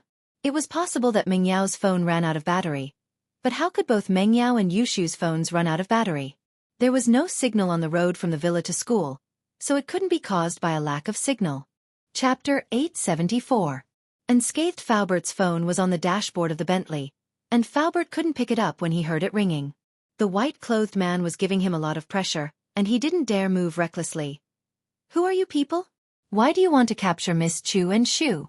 Falbert looked at the white-clothed man and asked. Although he was staring at the white-clothed man, his eyes were focused on the two men in black, Meng Yao and Yushu. "Stand here obediently and wait for us to leave. I won't hurt you." The white-clothed man didn't answer Falbert's question. Instead, he spoke arrogantly. Falbert frowned. There was no point in asking since the man didn't want to say anything. The only thing Falbert needed to do now was to stop these people from taking Meng Yao and Yushu away. So he had to deal with the white-clothed man first. The two men in black didn't pose much of a threat to Falbert. They were just two normal people with slightly stronger bodies. It would be a piece of cake to deal with them. And so, Falbert moved. He raised his right hand and sent a palm towards the white-clothed man. It was a feint, however. He wanted to force the white-clothed man back and turn around to save Meng Yao and Yushu. Falbert didn't know the strength of the white-clothed man at the moment, and he didn't want to fight him head-on. As long as he could force the white-clothed man back, it would save him some time. He watched as the two men in black forced Meng Yao and Yushu into the rover behind him, and Li Fu calculated the time. He'd be able to take care of the two men in black as soon as he could after the white man backed off, steal the rover and drive away. But, as the saying goes, a person's plan can never be overpowered. Faubert thought that he would be able to force the white-clothed man back with one palm, but he didn't think that the white-clothed man wouldn't dodge at all. Instead, a cold, mocking smile flashed across his face. This smile made Faubert's heart tighten. He had already realized that something was wrong. If this white-robed man's strength didn't far surpass his and had already reached the point of ignoring his palm, then he was a fool who didn't know what the consequences of this palm would be. Of course, Faubert did not think that this man in white was a fool. He did not believe that this man in white would not investigate his strength before doing this. Bang! Faubert's palm landed solidly on the white-robed man's body. Faubert practiced external martial arts, so how domineering was this palm? Even the recoil made Faubert's palms numb, but the man in white seemed to be completely fine as he looked at Faubert indifferently. Finished? Does it feel good? The white-clothed man looked at Uncle Fu in ridicule. Bang! So loud. Faubert was not in the mood to joke around with the white-clothed man. His heart was filled with shock. With this palm, even if the opponent was a mystic class master, there was no way he would be unscathed, right? Even if he wasn't heavily injured, he would definitely be sent flying. But this white-clothed man was completely fine, and he was even talking and laughing. This person, just how strong was he? Could it be that he had surpassed the mystic class? But it was impossible, right? Earth-class masters, in this common world, were almost extinct. You are from Xianxia? This was the only possibility that Faubert could think of. The only people he had offended recently were Xianxia. Faubert did not think that this man in front of him was sent by Zhao Qibing. If House Zhao was willing to send out masters, they wouldn't have waited until now. If they wanted to send, they would have done it long ago, and Lin Yi wouldn't have destroyed their building twice. Xianxia? You have enmity with Xianxia? The white-clothed man smiled faintly. It seems that you have quite a lot of enemies. But unfortunately, I am not one. Then you are. Faubert knew that he was definitely going to die today. Li Fu, right? A physical master with the strength of the peak of the late phase of the golden class. The white-clothed man looked at Faubert and said faintly, "You are still not my opponent, but it is impolite not to reciprocate. I gave you a chance, I told you to wait for us to leave, but you didn't listen, so you can die now." As the white-clothed man spoke, he quickly raised his hand and slapped Faubert's chest. Faubert didn't even have time to dodge, and he was sent flying. Fast, it was too fast. Faubert felt that his chest had been smashed by the white-clothed man, and the intense pain made Faubert realize the strength of this person. The peak of the middle phase of the mystic class. But there was one thing that Faubert couldn't understand. Even if the opponent was a peak of the mid-phase of the mystic class, how could he be unscathed from his attack? Faubert's body landed heavily on the ground, and he spat out a mouthful of blood.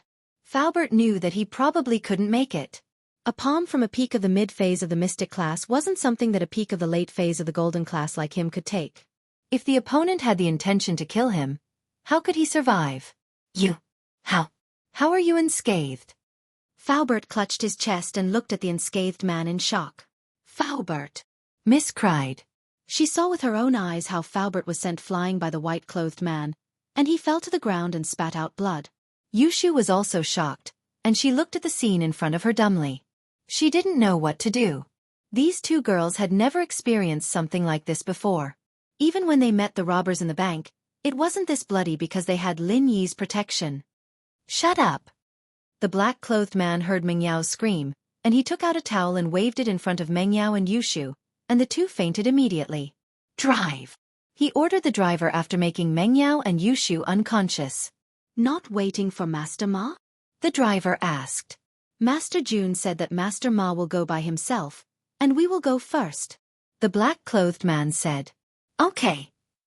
The driver nodded and started the car, and the Land Rover quickly left the scene, disappearing from the intersection in the blink of an eye. Faubert looked at the Land Rover in despair, and he spat out a mouthful of turbid air. He looked at the white-clothed man with blurred eyes. He couldn't hold on any longer. Do you know why I left you alive? The white-clothed man lowered his head and looked at Faubert with a condescending gaze, and said coldly, I will let you die knowing that I'm here to answer your questions. Faubert didn't say anything, and he didn't want to waste his breath. He just hoped that Lin Yi would find out as soon as possible and save Meng Yao and Yushu. My name is Ma Zhu, and I've cultivated the Golden Bell Shield. I've already broken through the 8th level, and I'm invulnerable. the man in white said proudly. Killing you is like killing an ant. Ha ha ha ha.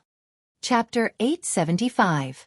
News from Lingshan. The whole process didn't even take 10 minutes.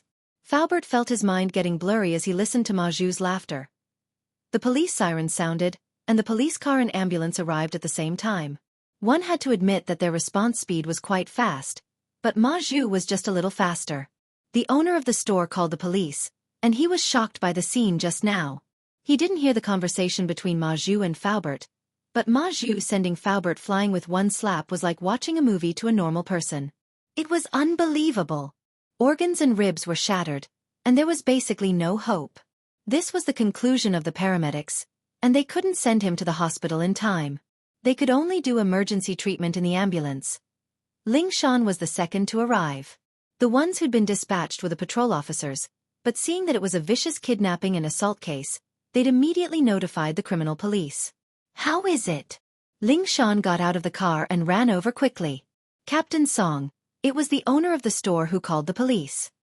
He's the witness, and according to his testimony, the whole case is a kidnapping case. One of the patrol officers reported to Lingshan immediately, giving her the details of the case. Did you find out the identity of the hostage and the injured? Lingshan asked after listening to the case. According to the license plate number left at the scene, the Bentley belongs to Pengzhan Industries, and the driver, the injured one, is the driver of the chairman of Pengzhan Industries, Li Fu. According to his identity, the hostage should be Meng Yao and Yushu, the patrol officer said. What? Meng Yao and Yushu? Lingshan's eyes widened. Of course, what surprised her wasn't the identity of the hostage, but the injured Li Fu. She knew that Li Fu was Pengzhan's driver and bodyguard, and Li Fu's strength was recorded by the police. He was a late-phase Golden Class peak physical practitioner, so how could he be so heavily injured that he couldn't even hold on anymore? What kind of strength did the kidnapper have? And according to the witness, the owner of the store was the one who sent Faubert flying with one palm. That person was at least a mystic class master. When did such a powerful master come to Songshan? Why did he kidnap Meng Yao and Yushu? But Lin Yi was Meng Yao and Yushu's bodyguard, so the first person Lingshan thought of was Lin Yi. She had to inform Lin Yi about this as soon as possible, even if she didn't have a good impression of Meng Yao and Yushu. These two girls were always going against her, but that was business, and that was personal. Lingshan was very clear about that. And so Lingshan sent Lu Wangli to notify Pengzhan while she called Lin Yi. When Lin Yi contacted Faubert and realized that no one picked up the phone, he felt even more uneasy. Miss and Shu's phones were both turned off, and Faubert wasn't picking up either. What did this mean? It meant that something must have happened to the three of them. Faubert isn't picking up either. Lin Yi frowned and said to Tang Yun, "You, hurry up and go take a look. Don't let anything happen." Tang Yun hesitated and said, "Then take your breakfast and eat in the car." Lin Yi was also very worried about Meng Yao's safety. In theory, with Faubert there, nothing could happen to Meng Yao, but there was always an accident. What if another master like Yu Kuan came? "Don't worry about me, I won't go. I'll go to school myself after eating." Tang Yun shook her head. She knew that now wasn't the time to be jealous. If something really happened to Meng Yao and Yushu, she would be a hindrance to Lin Yi if she followed him. So, Tang Yun didn't want to cause trouble. Okay. Lin Yi smiled at Tang Yun. He was very grateful for her understanding and held her hand. "Be careful." "What do I have to be careful about?" "Just be careful." Tang Yun would be fine if she went to school alone, but she was worried that something might happen to Lin Yi. "I'll be careful." Lin Yi nodded and walked out of the breakfast shop quickly. He drove to the road from the villa to school. He wanted to find Meng Yao and Yushu along this road. Lin Yi's phone rang not long after the car left the area. Lin Yi looked at the caller ID. It was Lingshan. "Hello. What's the matter?" Lin Yi was worried about Meng Yao and Yushu's safety, so he didn't have the mood to talk to Lingshan. "Lin Yi, Meng Yao and Yushu are in trouble. They've been kidnapped, and Li Fu is heavily injured. He's in the emergency room now, but I'm afraid that he's in trouble." Lingshan didn't mind Lin Yi's tone. She was used to Lin Yi's tone. As expected, Lin Yi's heart skipped a beat. Something had happened. He didn't think that Lingshan would respond this quickly. She was probably at the scene already. It had only been 10 minutes since Meng Yao's call. Where are you now? I'll be there immediately. Have you notified Uncle Chu? Lin Yi asked. I've already notified Chairman Chu, Ling Shan said.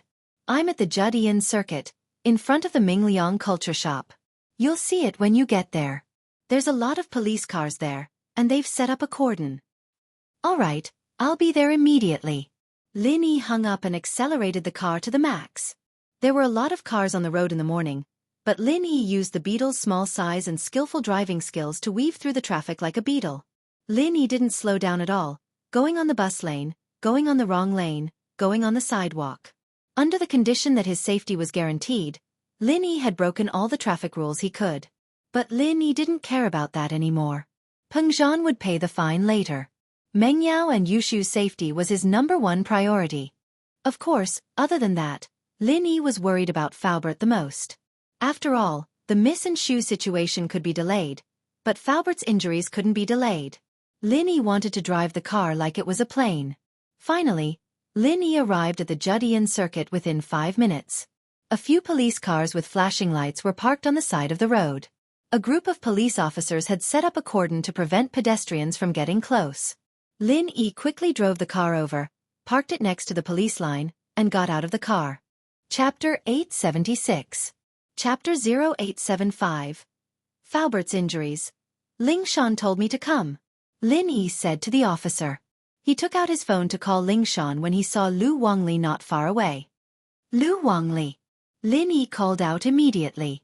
The officer saw that Lin Yi not only knew Ling Shan's name, but he also knew Lu Wangli. It was obvious that Ling Shan had asked him to come, and so he didn't stop him. Seeing Lu Wangli walk over, the officer went back to his own business. Lin Yi, you're here. Captain Song is over there. Lu Wangli pointed at a direction not far away. Where's Faubert? Bring me there.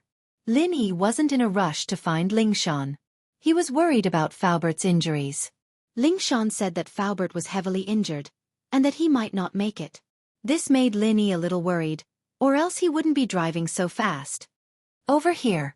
Lu Wangli saw that Lin Yi was in such a rush, and his expression turned serious as well.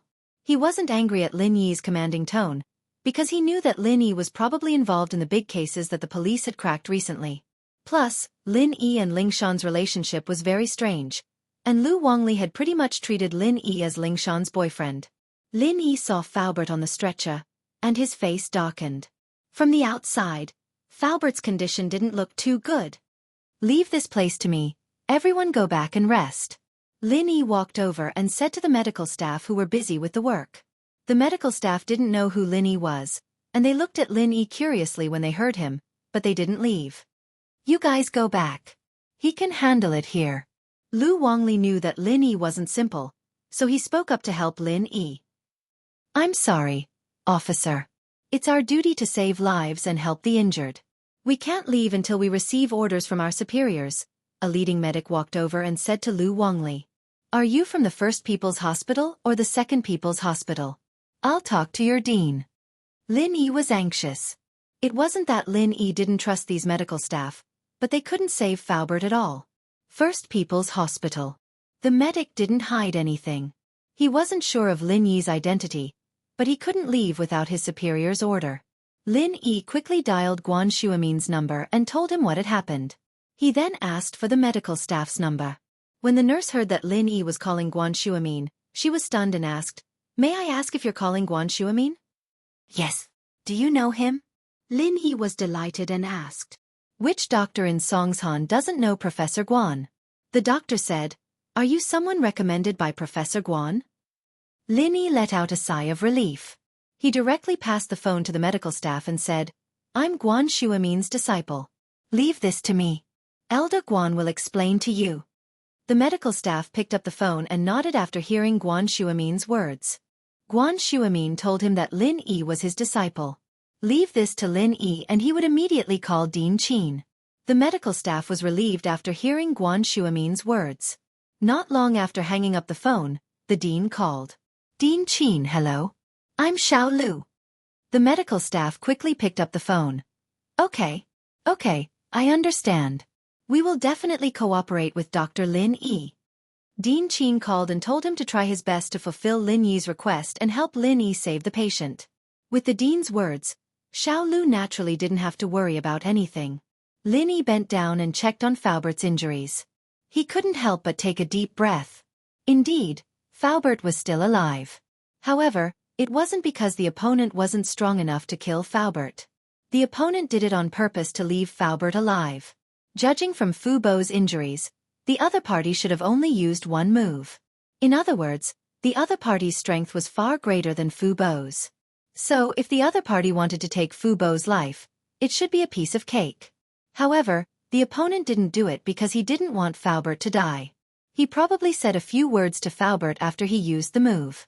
However, the most likely reason was to let Lin Yi heal Faobert's injuries. This would cause Lin Yi's strength to drop by a level. To save or not to save? Lin Yi hesitated for a moment.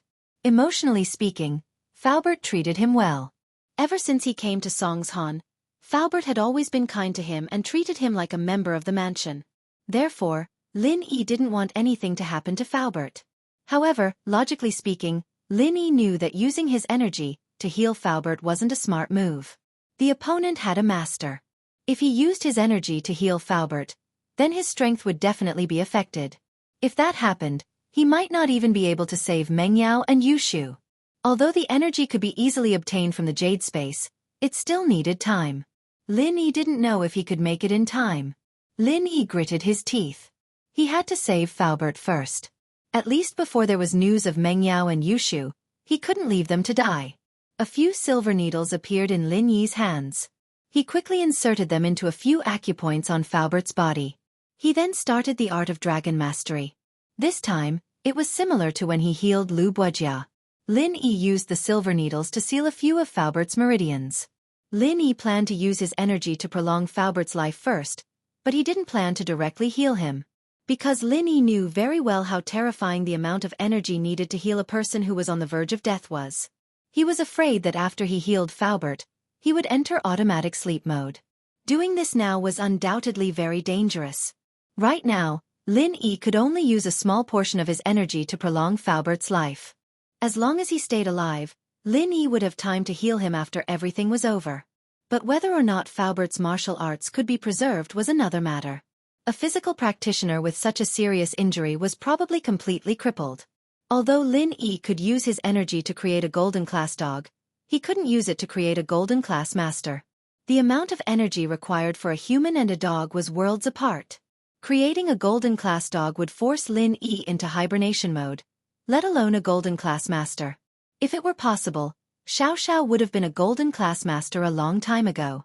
Chapter 877. The Target Fu.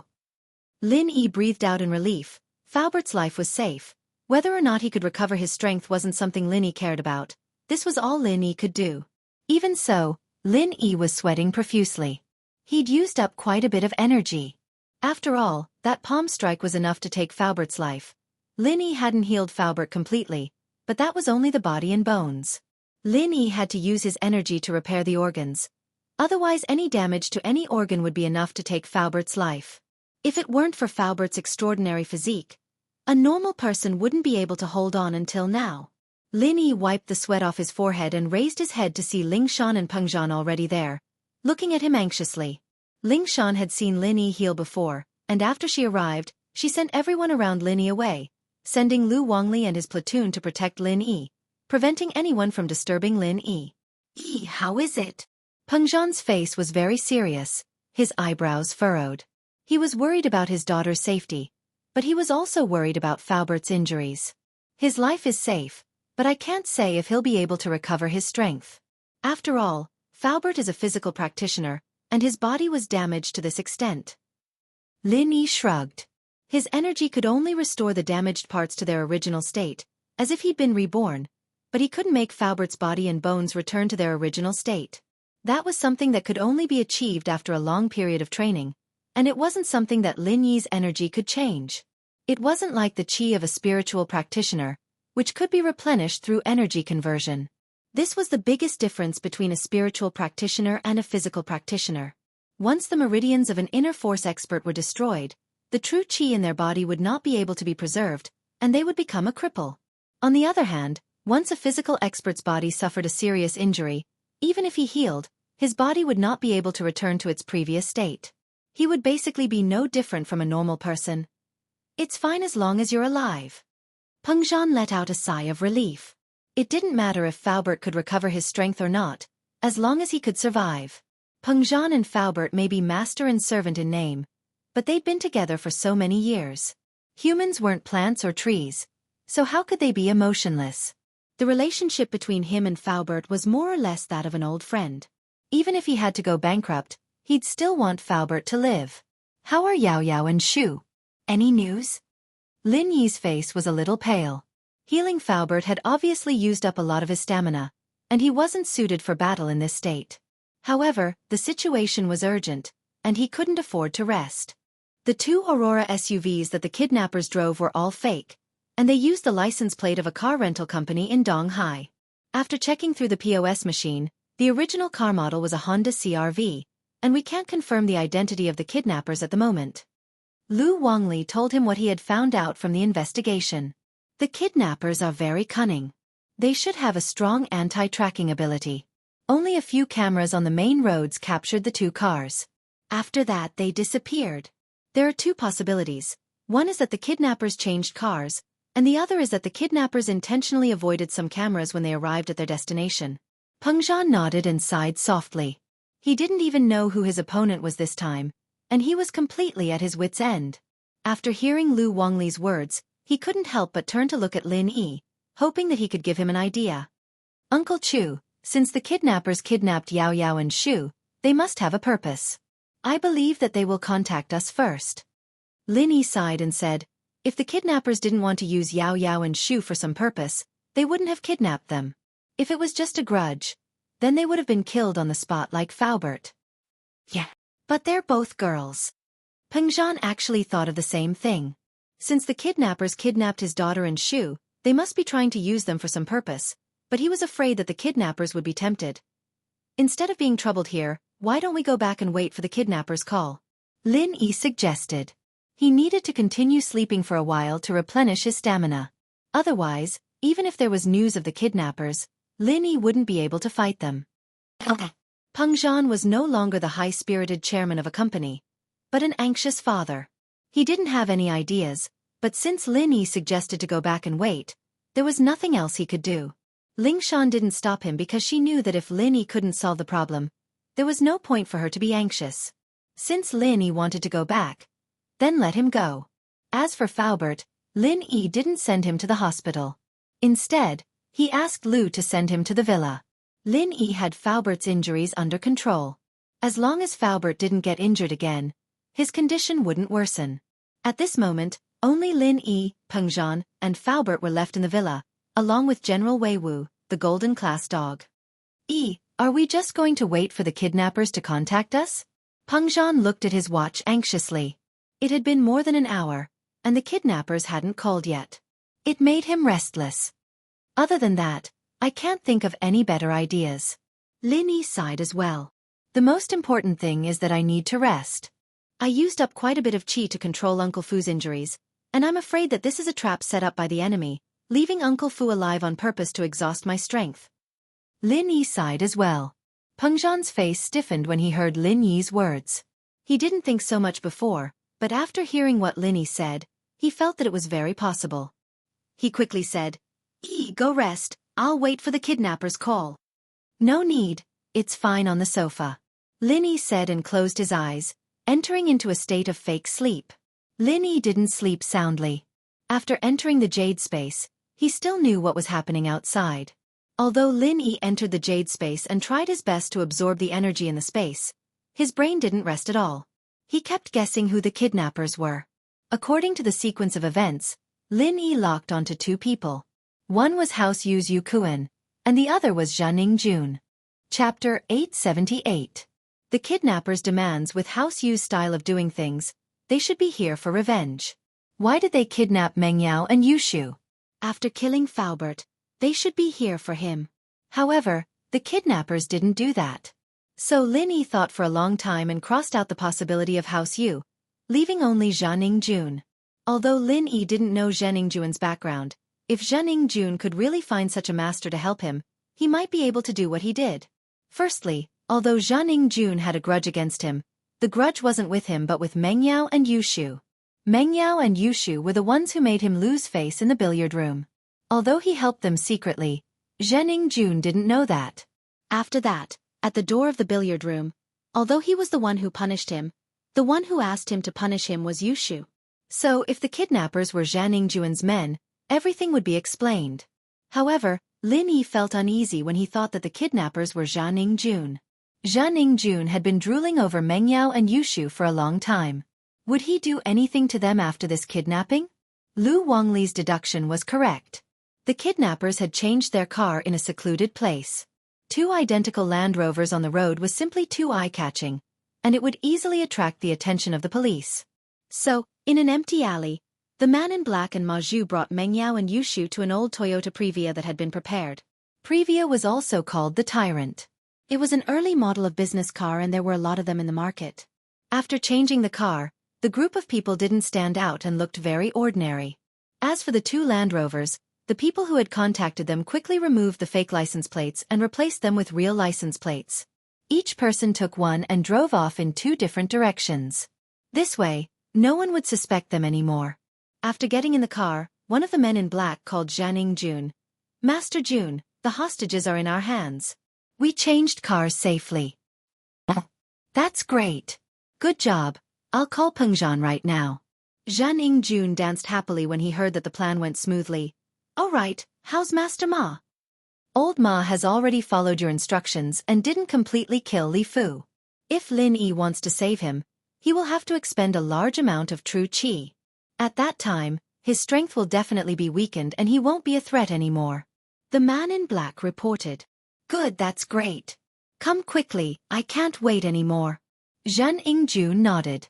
Previously, in order to successfully kill Lin Yi, he purposely told Ma Zhu not to kill Faubert and to leave him alive. Isn't Lin Yi a doctor? If he wanted Faubert to live, he would need to expend a large amount of true qi. This was the plan that Xianxia thought of when Yao Wang treated him. If he used Faubert's injuries to hold Lin Yi back and make Lin Yi use up a large amount of true qi, then no matter how skilled he was, he wouldn't be a match for Ma Zhu and the firearms team. A medical expert would need to use up a large amount of qi to heal someone. This was also proven by Ma Zhu, which was why the previous scene happened. Otherwise, Ma Zhu wouldn't need to tell Uncle Fu so many times that he kept him alive just to clear up his doubts. This was just to confuse Faubert and make him not know his real purpose. Otherwise, Ma Zhu wouldn't have the time to waste with Faubert. Chu Pengzhan sat on the sofa and waited for the kidnapper's call. However, he felt restless and couldn't calm down at all. Chu Pengzhan glanced at Lin Yi who was resting with his eyes closed and stood up abruptly. He felt that he had to do something, but after standing up, he didn't know what to do. Although Lin Yi was resting with his eyes closed, he wasn't idling around. He was thinking of a plan in his mind. Xianxin's actions had already touched Lin Yi's bottom line. He was thinking that if the kidnappers didn't call after he recovered his strength, then Lin Yi would go straight to House Zhan and dig them out even if he had to dig 3 feet into the ground. Just when Chu Pengzhan stood up, the phone in his pocket suddenly rang. Chu Pengzhan quickly took it out and looked at the caller ID. It was a hidden number with all the numbers 0. Hello, I'm Chu Pengzhan. Chu Pengzhan was very sure that the caller was the kidnappers. After all, normal people didn't need to hide their numbers when they called. Hello, Mr. Chu. It's my pleasure to meet you. There was a piercing voice on the other side of the phone. It was obvious that the voice had been changed by a voice changer. The fake politeness made Chu Pengzhan even more uncomfortable. Who are you? What's the matter? Chu Pengzhan frowned and asked. Who I am isn't important. What's important is that you want to know the whereabouts of your daughter and her best friend. I'm an insider. Wahahaha. The person on the phone was unscrupulous and fearless. My daughter and Shu were kidnapped by you? What do you want? Chu Pengzhan was completely sure of the identity of the caller. It must be the kidnappers. However, this made Chu Pengzhan feel a little more at ease. As long as the kidnappers were willing to contact him, it was a good thing. Chu Pengzhan wasn't afraid that the kidnappers would give him some conditions. He was afraid that the kidnappers wouldn't accept the conditions and would take his daughter away silently. Mr. Chu, you're wrong. What do you mean I kidnapped them? I'm just an insider, the person said shamelessly. I only heard that Mr. Chu offered a reward of 200 million to anyone who can provide information. Is that true? Peng Zhan was infuriated by the caller. What the hell was this guy trying to do? He wanted a ransom, but he said it was a bounty. Yes. But Chu Pengzhan knew that he shouldn't anger the kidnappers. He could only nod and say, "That's right. You want 200 million? I can give it to you. But you must guarantee the safety of my daughter and Shu. If they are harmed, I won't give you the money." Chapter 879. Another 50 million indeed. Zhen Dazhou had investigated Pengzhan Industries and Pengzhan's personal assets, and the amount he was asking for was within the limits of what Pengzhan could accept. He only wanted cash, not shares or real estate, since he couldn't sell them at all. Wouldn't he be waiting for the police to catch him? He wasn't an idiot. "Mr. Chu, I'm just a good Samaritan, and I can only guarantee that your daughter and her best friend come back alive. As for whether or not they get hurt, that's not my concern. That's what the kidnappers do," the caller said shamelessly, not afraid of Pengzhan's threat at all. Pengzhan's heart froze. He was afraid that his daughter and Shu would be harmed by the kidnappers, and it was highly likely that they would do that. Pengzhan gripped the phone tightly, his body trembling. "How can I not hurt Yao Yao and Shu? I can give you however much you want." "It seems like you don't want to work with me anymore, Mr. Chu?" The caller changed the topic with a cold smile. "All right then, just wait to collect your daughter's and her best friend's bodies." "Wait." Pengzhan sighed. It seemed like his daughter and Shu coming back alive was already a blessing, and he couldn't care less about the humiliation. It wasn't something his daughter and Shu wanted, and it was fine as long as they didn't make it public. It was better than dying. "Did you change your mind again, Mr. Chu?" The caller seemed to know that Pengzhan would change his mind and continue the conversation. "All right, I promise you, but please don't hurt them. If possible, I'll think of a way to give you another 50 million as compensation," Pengzhan said. Pengzhan, am a man of my word. You can ask around in the business world about my trustworthiness. I'm a man of my word. I hope you can trust me. Naturally, I know about your trustworthiness, but this isn't up to me," the caller said faintly. "Go get the money now. I'll call you later and tell you how to pay." "No problem. I'll prepare it as soon as possible," Pengzhan said. "Don't call the police, or your daughter will die a horrible death," the caller reminded Pengzhan. Pengzhan smiled coldly inwardly. "Weren't you supposed to be a good Samaritan? I'm not allowed to call the police again?" Did he finally give himself away? But Pengzhan, naturally, wouldn't say what he was thinking. He didn't want to provoke the criminal. "Don't worry, it won't happen." In actuality, Pengzhan didn't plan on calling the police. There was obviously a master on the other side, and the police's involvement would only anger them. Even if they managed to save his daughter in the end, they might not be able to stop the master. What would they do in the future? This would definitely provoke these people to retaliate even more crazily. The next time, it wouldn't be as simple as kidnapping. Perhaps he would be directly killed like Faubert. Lin Yi's phone rang not long after Pengzhan hung up. Lin Yi had been training in the Jade Space, but he could still hear the conversation between Pengzhan and the kidnappers. He didn't say anything, however, because he wanted to make the most of every second he had to recover his strength. Now that his phone was ringing, Lin Yi could only return to reality from the training space. He picked up the phone, thinking that it was also the kidnappers, but it was Ling Shan's number. "Hello? Any news?" Lin Yi asked. "We've already monitored Mr. Pengzhan's phone, and we've heard the call from the kidnappers, but we didn't manage to locate them. The call came from a foreign IP phone server," Ling Shan said, a little regretful. "Do you need us to do anything?" "Not at the moment, I can handle it myself. They obviously have a master, and you're not their match." Lin Yi rejected Ling Shan's help. Ling Shan wasn't too happy with the words "you're not his opponent," but she understood that she really wasn't his opponent. She and Faubert were evenly matched. One was a late-phase golden-class spiritual practitioner, and the other was a late-phase golden-class peak physical practitioner. If they really fought, they should be evenly matched. But the kidnappers could injure Faubert with one palm. Ling Shan would probably end up the same if she went. "Then, be careful. Miss Dummy is cheering for you." Ling Shan didn't know why, But she was a little worried. He pressured her so much, and she was actually worried for him? Ling Shan didn't understand her own thoughts either. Okay. Lin Yi hung up. The reason why Songshan was called Songshan was because there were many mountains nearby. Other than Shuangyan Mountain that was developed into a tourist attraction, some of the steeper mountains weren't developed. Normally, no one would go up there. Among these steep mountains, there was one called South Mirror Mountain. Of course, this was a common name given to the mountain by the locals. As for the geographical name of the mountain, almost no one could say for sure. Even the name of this mountain might not be on the map. The reason why South Mirror Mountain was called South Mirror Mountain was because it was located to the south of Songshan. The name Mirror meant that the mountain was very steep and full of rocks.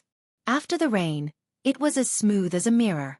In short, there was nothing on the mountain, and normal people wouldn't go up there.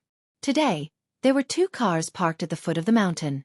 One was a Benz with a Donghai license plate, and the other was a Toyota Previa. On the mountain, Zhang Jun just called Pengzhan with a voice changer. He hesitated for a moment.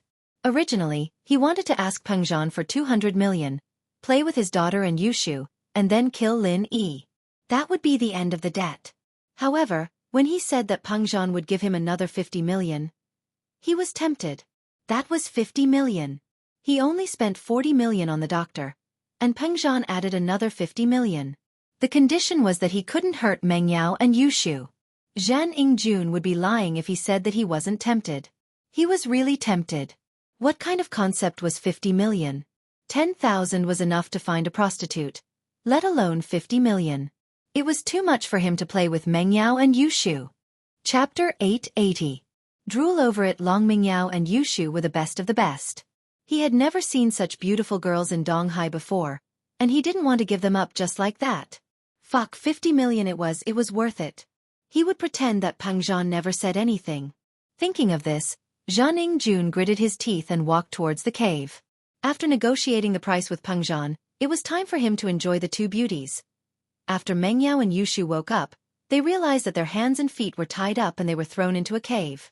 The light was dim and they couldn't see clearly. Yao Yao sis? Are you awake? Yushu subconsciously called Meng Yao as soon as she woke up. Yes. Meng Yao woke up 10 minutes earlier than Yushu. She was looking around the cave with an indescribable sadness on her face. The scene of Faubert flying out kept appearing in her mind. Meng Yao really hoped that it was just a dream and everything would be over when she woke up, but it wasn't a dream. Where are we? Are we dreaming? Yushu just woke up and was a little dazed. We're not dreaming, we're caught. Meng Yao shook her head and said sadly, I wonder how Faubert is. Is he okay? He should be okay. Don't forget that Shield Bro is a miracle doctor. He can even cure General Wei Wu. Yushu was very optimistic. It's not the same. If Lin Yi wants to save Faubert, he'll need a lot of time and use up a lot of pure energy. If he wants to save us now, he can't save Faubert. Meng Yao thought that Lin Yi would save Faubert, but the more she thought about it, the less likely it was, unless Lin Yi didn't care about her and Shu anymore. Yushu heard Meng Yao's words and started to worry. You guys woke up? That's great. If not, I'll have to wake you up. I don't like unresponsive women. Zhang Yingjun walked into the cave and was surprised to see Meng Yao and Yushu awake. Zhang Yingjun? It's you? So you kidnapped us. Meng Yao was trying to guess who captured them and who had such a deep grudge against them that they wanted to kill Faubert, but she didn't expect it to be Zhang Yingjun. Haha, that's right, it's me. Zhang Yingjun laughed. How is it? You didn't expect this, did you? I didn't expect that. We don't have any deep hatred, do we? Why did you do it? Meng Yao asked. She was trying her best to buy time. She knew that the longer she delayed, the more time Lin Yi would have to save them. No. You made me have a crooked mouth and crippled legs, and you say I don't have a deep hatred for you? The most infuriating thing is that he even did something to my body, causing me to be impotent. Zhang Yingjun was enraged when Meng Yao mentioned the hatred between them. His eyes were filled with anger. Thank God Yaowang saved me or I would have become a living eunuch. This was all because I kicked an old lady who was picking up scraps, and what I kicked was the sack in her hands, and you guys let that bastard do this to me? Don't you think this is a deep grudge? Meng Yao and Yushu paused. They knew that Lin Yi had given him a crooked mouth and a limp leg, but they didn't think much of it, thinking that it was just a temporary thing. They didn't know that Lin Yi had given him some sort of impotence. The two couldn't help but blush when they heard the word since it involved their privacy. However, they didn't let Lin Yi make Xianxia impotent. Did Lin Yi do it on his own? Even if Lin Yi did it on his own, they didn't blame Lin Yi. After all, Lin Yi did it for them. Then what do you want? Meng Yao didn't dwell on the question and asked directly. What do I want? My impotence has just been cured and I'm looking for a girl to test it on. I've been drooling over you two for a long time, so I'll test it on you two today. Xianxia said fiercely. Ah! Meng Yao was shocked. She didn't expect Xianxia to do this. She was shocked, angry, and scared at the same time. She looked at Xianxia. How dare you? If you do that, the consequences will be severe. Consequences? What consequences can there be? Xianxia laughed nonchalantly. I've already called Chupingzhan and even he allowed me to do something to you. As long as I don't kill you, what's there for me to be afraid of? Lin Yi will kill you. Meng Yao wasn't afraid at all. She didn't expect Xianxia to call her father already. Yeah, Yao sis and I are Shield Bro's first and second wives. He will kill you. Yushu added. Lin Yi is in a precarious situation himself. He will die soon. Although Xianxia used to be afraid of Lin Yi was already a dead man in his eyes. Under the combined attack of the firearms team and Ma Zhu, Lin Yi had no chance of surviving. Ah! Meng Yao was shocked. She didn't think that Xianxia was boasting. He must have his reasons. After all, Uncle Fu was severely injured by the master beside him and it was unknown whether he was dead or alive. What if the master was stronger than Lin Yi? Then Lin Yi coming here was no doubt a suicide mission. She didn't want Lin Yi to come here anymore. Alright, cut the bullshit. Which one of you is going to give yourself first? Xianxia looked at Meng Yao and Yushu with a lecherous smile. He felt that his lower body was reacting. Haha, Yao Wang was so powerful. He didn't have any reaction when he took Viagra, but after being treated by Xianxia, he became majestic all of a sudden. Oh wait, I need to go to the washroom. You go out first. Yushu suddenly said to Xianxia. Washroom. Xianxia froze. He didn't expect Yushu to want to go to the washroom at this time. He asked subconsciously, do you want to go to the washroom? Asterisk asterisk asterisk. Yushu said. I also want to go to the washroom. Meng Yao didn't know what Yushu meant, but she knew that Yushu was always weird and had a lot of ideas. She must have her reasons for wanting to go to the washroom at this time. Fuck. What a lazy donkey. Xianxia was furious. He was in high spirits and these two wanted to go to the washroom. He had no choice but to say, then hurry up. Go out for a while. Otherwise, how can we come out in front of you? Yushu said. Chapter 881. You win. No, if you don't go out, I can't come out. I will pee my pants. Yushu didn't give up. You. Xianxia cursed. You win. If Yushu and Meng Yao really peed their pants, how disgusting would that be? There was no place to take a shower in the cave. How was he going to play if they peed their pants? Xianxia had no choice but to leave the cave. But Yushu called out again, Hey, how can I go to the washroom with my hands tied up? Xianxia cursed Yushu for being a busybody.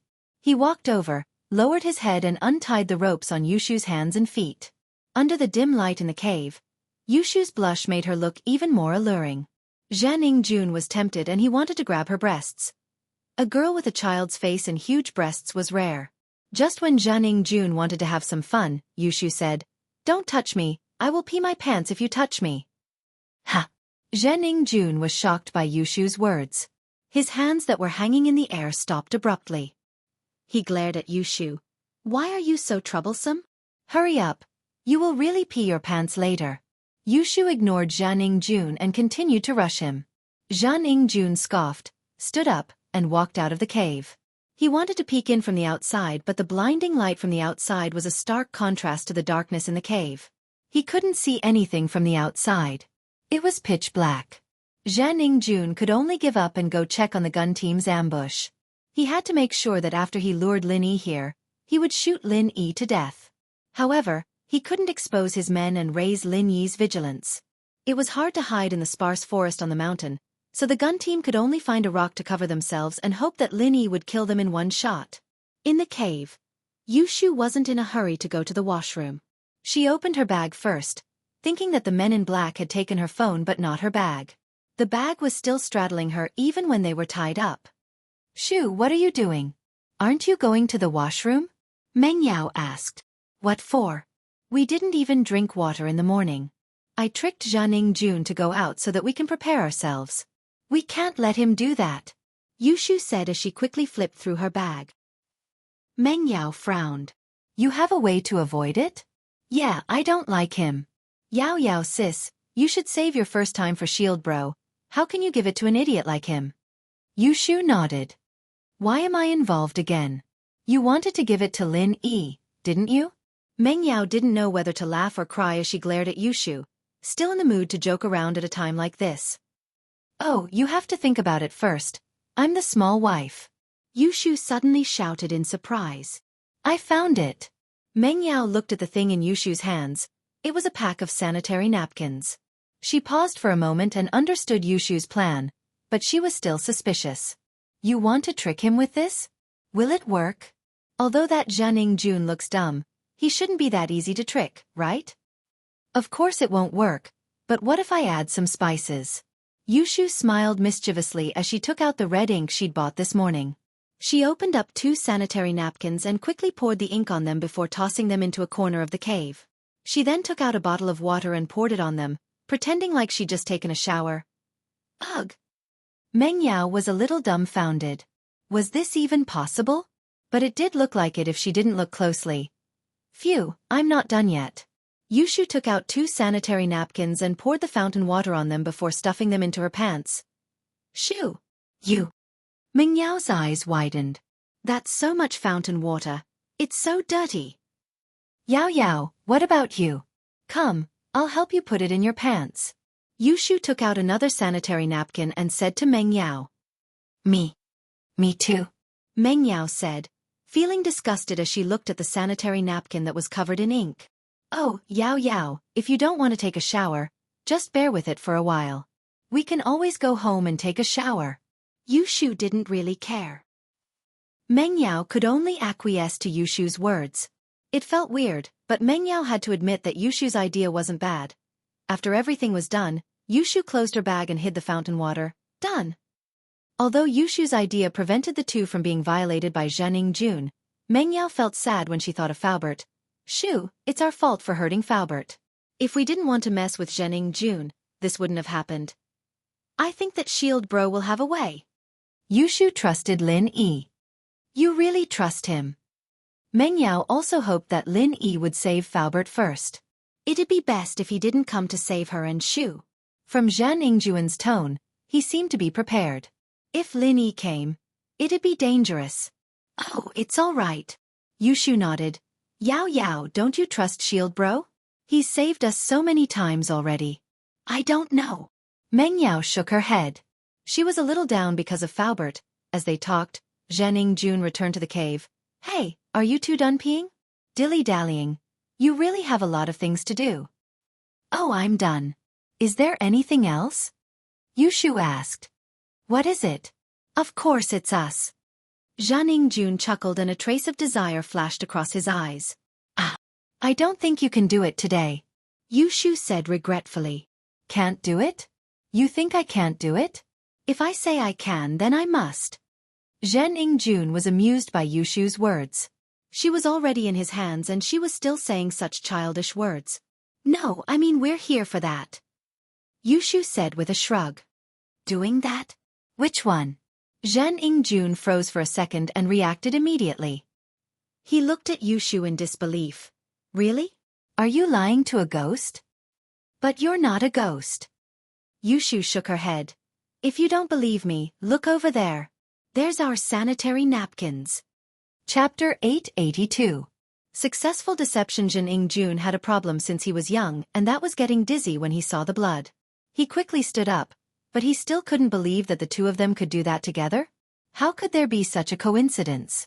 Jianjun didn't doubt the authenticity of the sanitary napkin on the ground because the light in the cave was dim and he couldn't see if it was blood or something else. All he thought was that it didn't make sense for the two of them to do it together. You two came together? Jianjun frowned as he looked at Yushu and Mengyao. Yeah, actually, we're Lin Yi's first and second wives, and we always do threesomes together. In order to ensure that we can do it for 25 days a month, we purposely mixed our periods with medicine. Yushu said shyly with a serious face. Ha! Jianjun froze. You're not *S. Of course not. Yushu looked at Jianjun in disdain. We're already 18 years old, how can we still be *S? Ah. Jianjun was confused by Yushu and didn't know if she was telling the truth or not. However, Mengyao did say that if he touched them, Lin Yi would kill him. Could they really be Lin Yi's first and second wives? Wasn't Lin Yi a bodyguard? That's right, a master of medicine like Lin Yi would be treated like a VIP no matter where he went. Even Master Bing respected Yao Wang, so how could Lin Yi be willing to be a follower for two girls? Jianjun didn't believe that Lin Yi had nothing to do with them. Now, it seemed like Yushu wasn't lying. You're not lying? Take off your pants, let me check. Jianjun would believe it if Mengyao did it, but Yushu was too cunning and he didn't believe her. Oh, okay. I'll show it to you. Turn around first. Yushu said to Jianjun. Don't play tricks, take off your pants and let me see. Jianjun naturally wouldn't turn around as he was afraid that Yushu would play tricks on him. Okay, I'll take it out for you to see. Yushu turned around and quickly took out something from her pants and passed it to Jianjun. Here. Jianjun was shocked when Yushu handed him something bloody. He subconsciously moved back and took a closer look. It was indeed a sanitary napkin with blood on it. He quickly waved his hand. Take it away, take it away. He had a phobia for blood, and the sight of it made him dizzy. But now, he believed Yushu's words. These two really did it. Yushu threw the bloody sanitary napkin to the side and waved her hand, scaring Jianjun into hiding again. Actually, if we didn't do it, we wouldn't mind being played with by you, as long as you don't tell Lin Yi. Yushu said regretfully, but the day you chose isn't good, why don't you wait a few days? We're in your hands anyway, it doesn't matter if you wait a few days. Fuck. So fucking unlucky.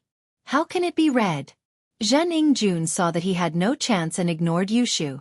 He tied Yushu's hands and feet together while cursing and tied Mingyao's hands and feet again. He instinctively rejected blood, so after tying the rope, he didn't want to stay here any longer.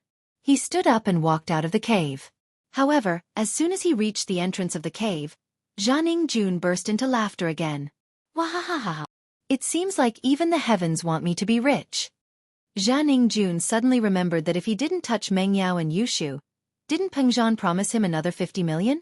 Now that he calmed down and thought about it, 50 million to play with two girls, and they weren't virgins? That was a huge loss for him. Money was the best. With 50 million, he could get any girl he wanted. Jianjun gave up on the idea of violating Mengyao and Yushu and became more rational. The more he thought about it, the more he felt that it wasn't worth it. Fortunately, these two girls were popular. Otherwise, he would have lost 50 million yuan just because of that moment of pleasure. Jianjun picked up his phone and dialed Pengzhan's number again. Pengzhan wanted to discuss a plan with Lin Yi after receiving the call, but Lingshan's call came before he could even open his mouth. The kidnappers asked for 200 million. Pengzhan said after Lingshan and Lin Yi hung up. The kidnappers asked for 200 million. Then give it to him. I'm just afraid that he won't be able to spend it even if he takes it, Lin Yi said indifferently. I also think so. As long as Yao Yao and Shu are safe and sound, no matter how much money it is, I will give it to him. Pengzhan sighed, but it sounds like a kidnapper, he has other intentions towards Yao Yao and Shu. This was what he was most worried about. He hoped that the two girls could buy as much time as they could and wait for him to save them. That Shu girl was smart. She should be able to think of a way to deal with this situation. As the two were talking, Pengzhan's phone rang again. Pengzhan looked at the caller ID with a serious expression. It was still the same number with a bunch of zeros. He picked it up seriously. Hello? Mr. Chu, after careful consideration, I've decided to accept your suggestion. 250 million. I won't hurt your daughter and her best friend. What do you think? Jianghu was glad that he didn't have sex with Meng Yao and Yushu. If he did, he would lose the money. Okay, I agree. 250 million it is. Peng Zhan was surprised and happy after hearing Jianghu's words.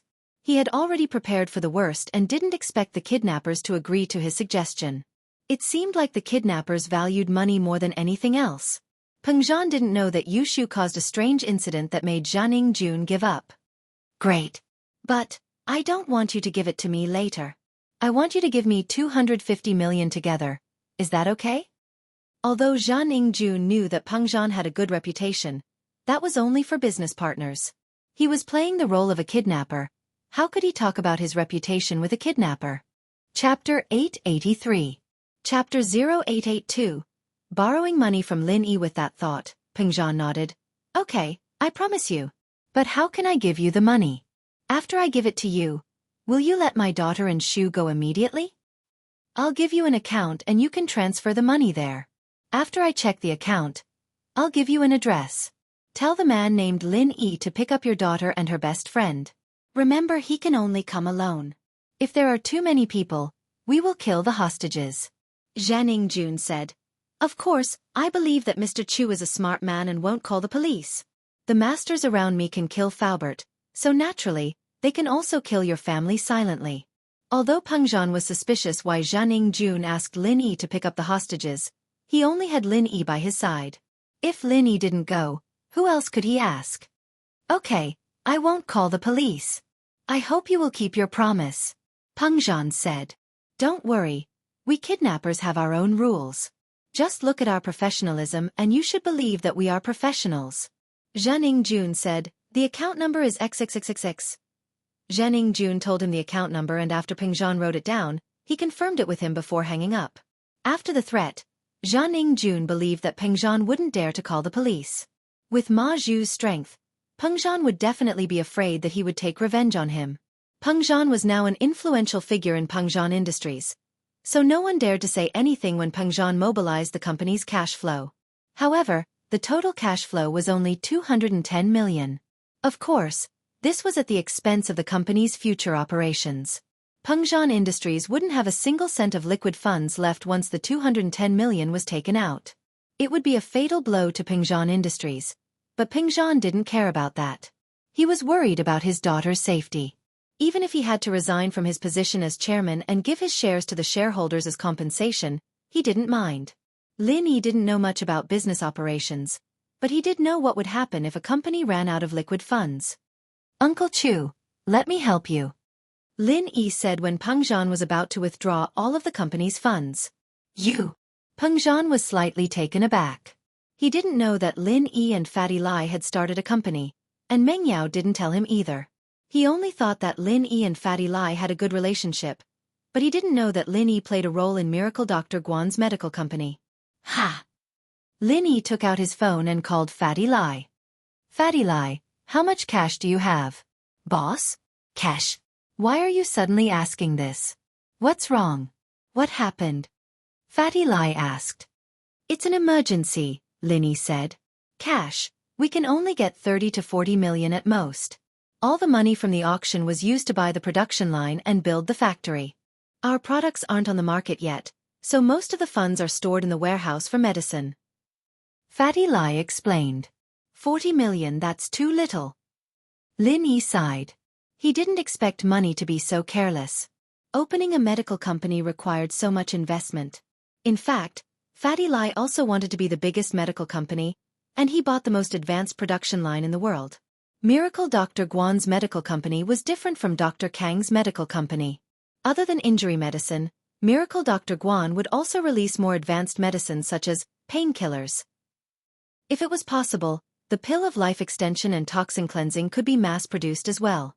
That would require very advanced equipment, so Fatty Lai decided to get everything done in one go. According to the current calculations, 30 to 40 million in liquid funds was enough to successfully push Miracle Dr. Guan's first hit product, Miracle Dr. Guan's injury medicine, onto the market. 30 to 40 million wasn't even needed.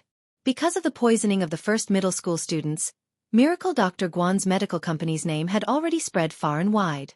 There was no need to advertise anymore. Once the product was put on the market and the sales increased, it could instantly generate hundreds of millions of profits. Lin Yi knew that Fatty Lai was planning according to the company's current situation. He probably didn't expect him to suddenly need money, so he didn't blame him. Boss, should I borrow some money from my brother? Fatty Lai could tell that Lin Yi was in a hurry, so he suggested. No need. Lin Yi knew that Fatty Lai and his brother weren't on good terms, so he rejected the suggestion. You have Lu Tiany's number, right? Give it to me. I'll borrow some from him. Yes, wait a moment. His number is 139x times x times x. Fatty Lai gave a number to Lin Yi. Lin Yi remembered Lu Tiany's number and called him. Lu Tiany remembered Lin Yi's number, but Lin Yi didn't remember his number. Now that Lin Yi called, Lu Tiany was shocked. He didn't expect Lin Yi to call him. As the young master of House Lu, Lu Tiany naturally knew how important Lin Yi was to House Lu. It could be said that he had been thinking of ways to get close to Lin Yi, but he didn't have the chance. He had some conflict with Lin Yi before, and it could be said that their relationship wasn't that harmonious. After that, he offended Lin Yi because of his wife's nephew, Wu Chintian. This caused the relationship between House Lu and Lin Yi to sink to a freezing point. Fortunately, he was humble and low profile, and that was how things got better. Lu Tiany was filled with regret. If it weren't for his useless wife, he wouldn't have become enemies with Lin Yi. Seeing Lin Yi's pill of life extension and toxin cleansing become a hot item in the auction, and seeing his father turn from an old man on the verge of death into a healthy man, Lu Tiany felt the importance of building a good relationship with Lin Yi. That was why he envied Lai Changyi. This Fatty Lai was just a small businessman, and his business wasn't that big. But now, he had become Lin Yi's follower. He was so amazing, so amazing. Before, Lu Tiany was polite when he spoke to Fatty Lai, but he still took the lead.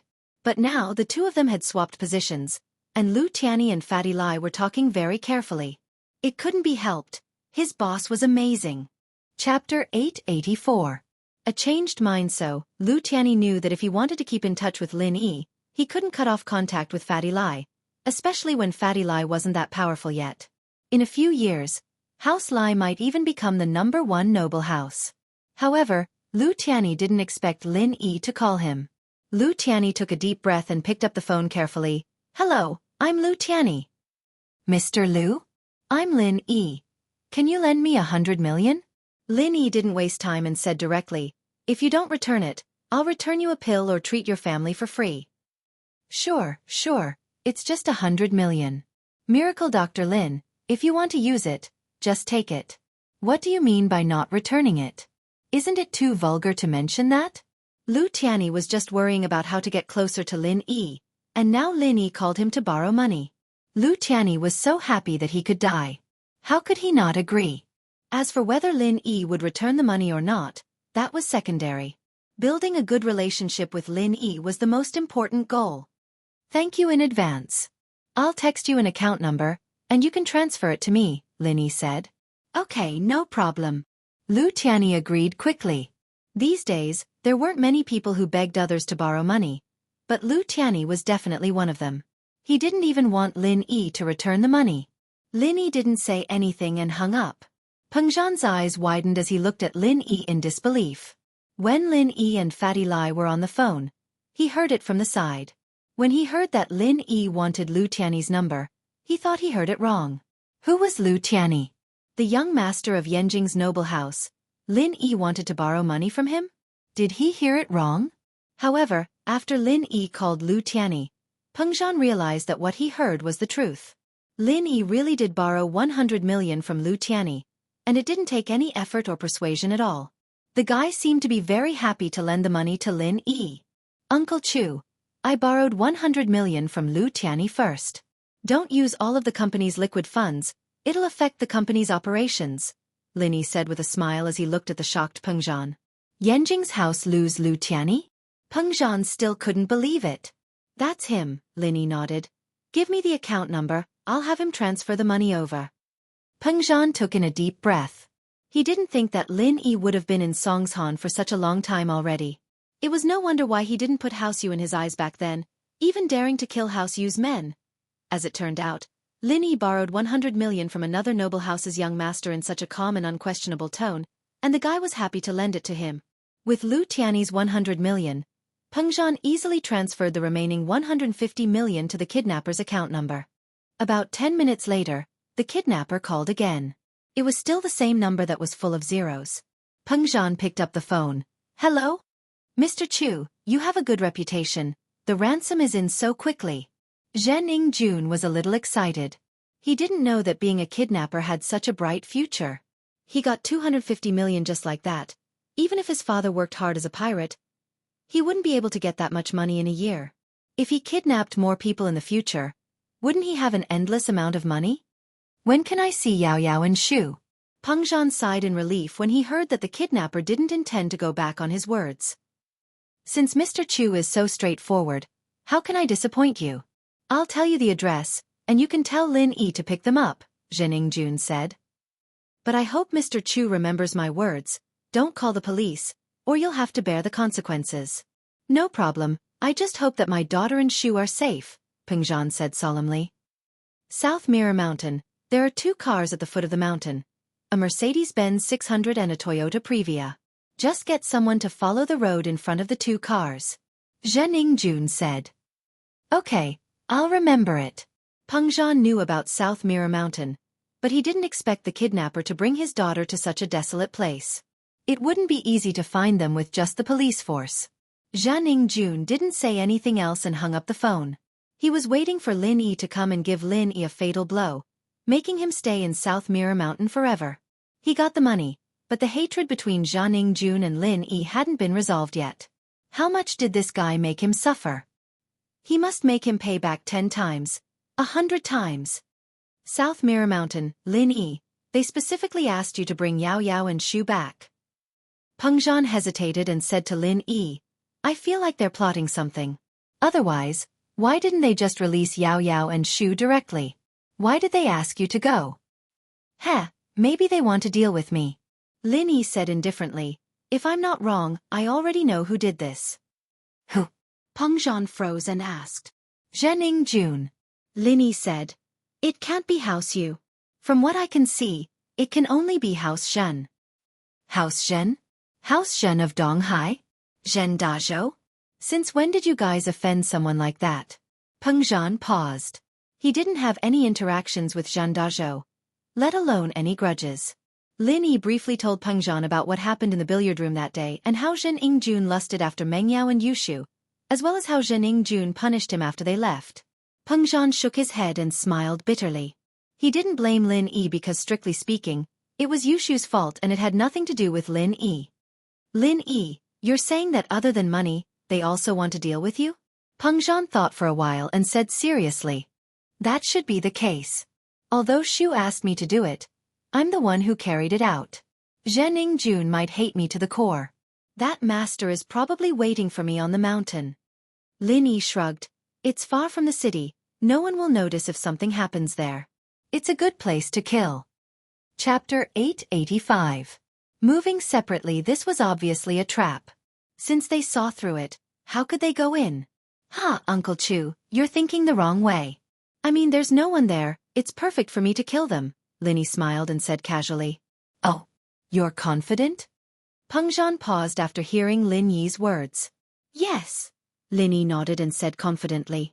In fact, he didn't. However, he couldn't ignore Meng Yao and Yushu. He only said that to reassure Peng Zhan. Lin Yi could only take it one step at a time. There was no one in Songshan who could help him, and the enemy had masters. Lin Yi could only face them alone. That's good. Peng Zhan didn't suspect anything. Seeing Lin Yi's confidence, he finally relaxed. I was worried that you wouldn't be able to handle it. I'm relieved now. Haha, time is of the essence. Uncle Chu, I'll leave first. Lin Yi didn't say much and walked towards the door. Woof woof. General Wei Wu barked twice behind Lin Yi. Lin Yi's footsteps paused for a moment. He smiled and waved at General Wei Wu. Come with me. Wasn't this a ready-made helper? Who would have thought that a dog was a golden-class dog? It was a wolf in sheep's clothing. Even if Lin Yi brought a dog to Nanjingzi Mountain, he didn't go against Zhan Ingjuan's suggestion. Only Lin Yi could go alone. Because the other person wasn't a human, but a dog. General Wei Wu wagged its tail excitedly and followed Lin Yi. Peng Zhan naturally didn't know that General Wei Wu had turned into a golden-class dog. He thought that Lin Yi brought General Wei Wu with him to make it easier for him to find Meng Yao. Just like last time at Mount Shuangyan, Lin Yi brought General Wei Wu with him to track Meng Yao's scent. Lin Yi got on Yushu's yellow beetle and set the GPS to Nanjingzi Mountain. The man and dog made their way there.